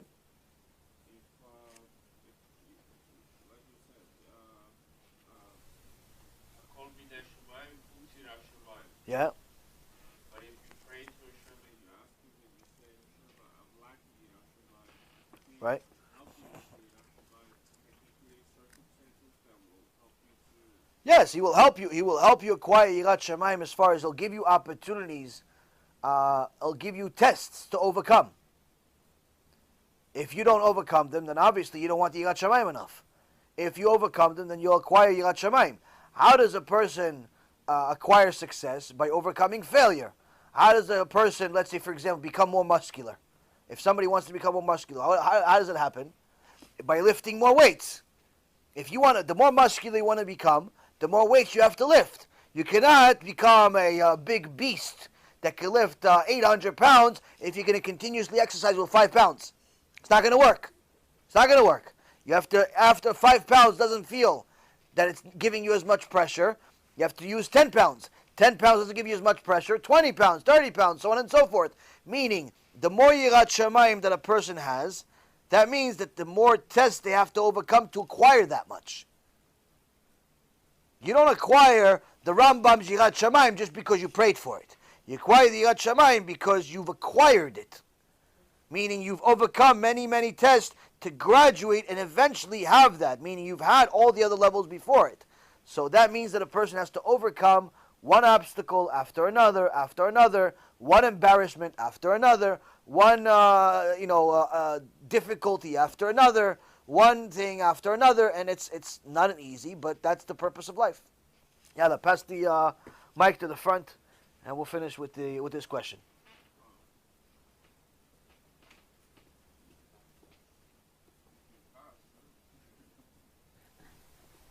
Nuna Shama, they're always fast. When you have a Sephardi and Ashkenazi custom clash, let's say you're at an Ashkenazi home, when you bench or when you're doing your tefillah, do you follow the custom of the home or the other shul, or do you actually continue with your minhagim? Okay, so it's a very good question. So if a person is there's two aspects to the question. If a person marries, if he's Sfaradi and she's Ashkenazi, if a man marries a woman, the custom of, and there are two opposites. Let's say she's the Sfaradi Ashkenazi, the customs of the house become the husband's.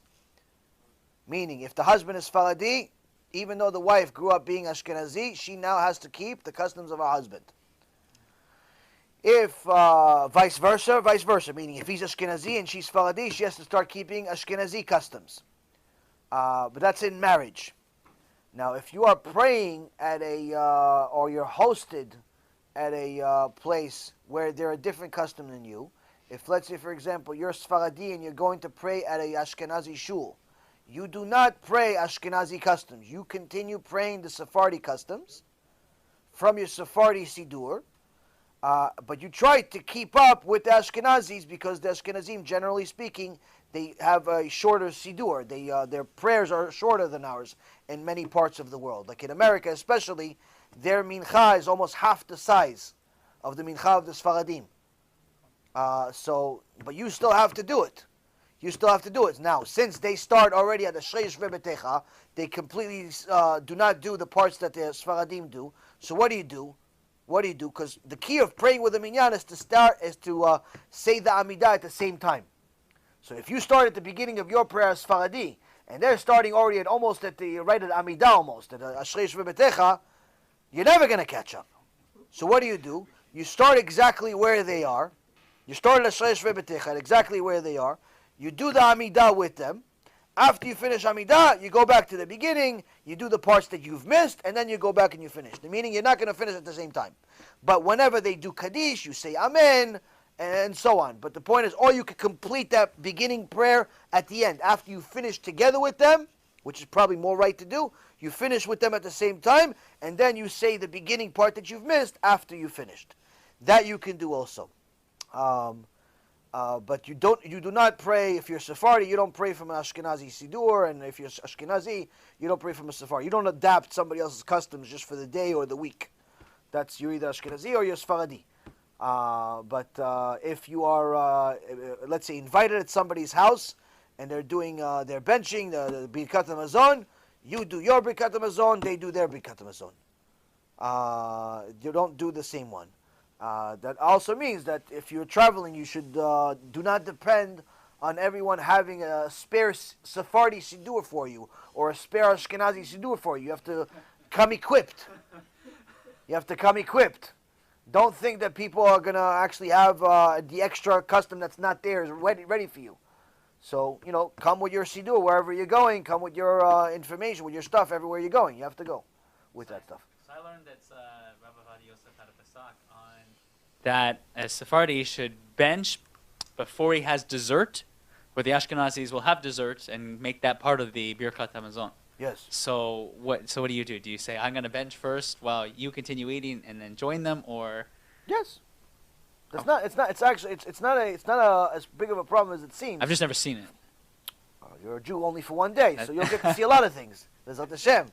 But the thing is, though, is that it's not as strange as it would seem. I've been at Ashkenazi homes and Sephardi homes. If you're going to the right homes, meaning you're going to places where the people are religious, they have seen this before. If they're not religious, then you are pretty much their rabbi, because you're the only religious guy there. So if you go to religious people's houses, you're going to see that they have, they know that you have a different custom on certain things. They know that, for example, the Birkat HaMazon is very different. They know that, like you said, the dessert is a separate part of our meal, whereas for them it's the same part of the meal, or the whole issue of how you treat fish, with borer, different things. So they know, and they won't look at you funny. I even have times that I've been at people's houses, and they told me, I'm going to do Birkat HaMazon, and they have a custom of doing it for everybody. They said, do you want to read Birkat HaMazon on your own? You want me to give you something, or do you want to just be included in mine? Be included in mine. Because that's the Gemara. The Gemara says that in reality, the way Birkat HaMazon is supposed to be is that one person prays for everybody and everybody else answers.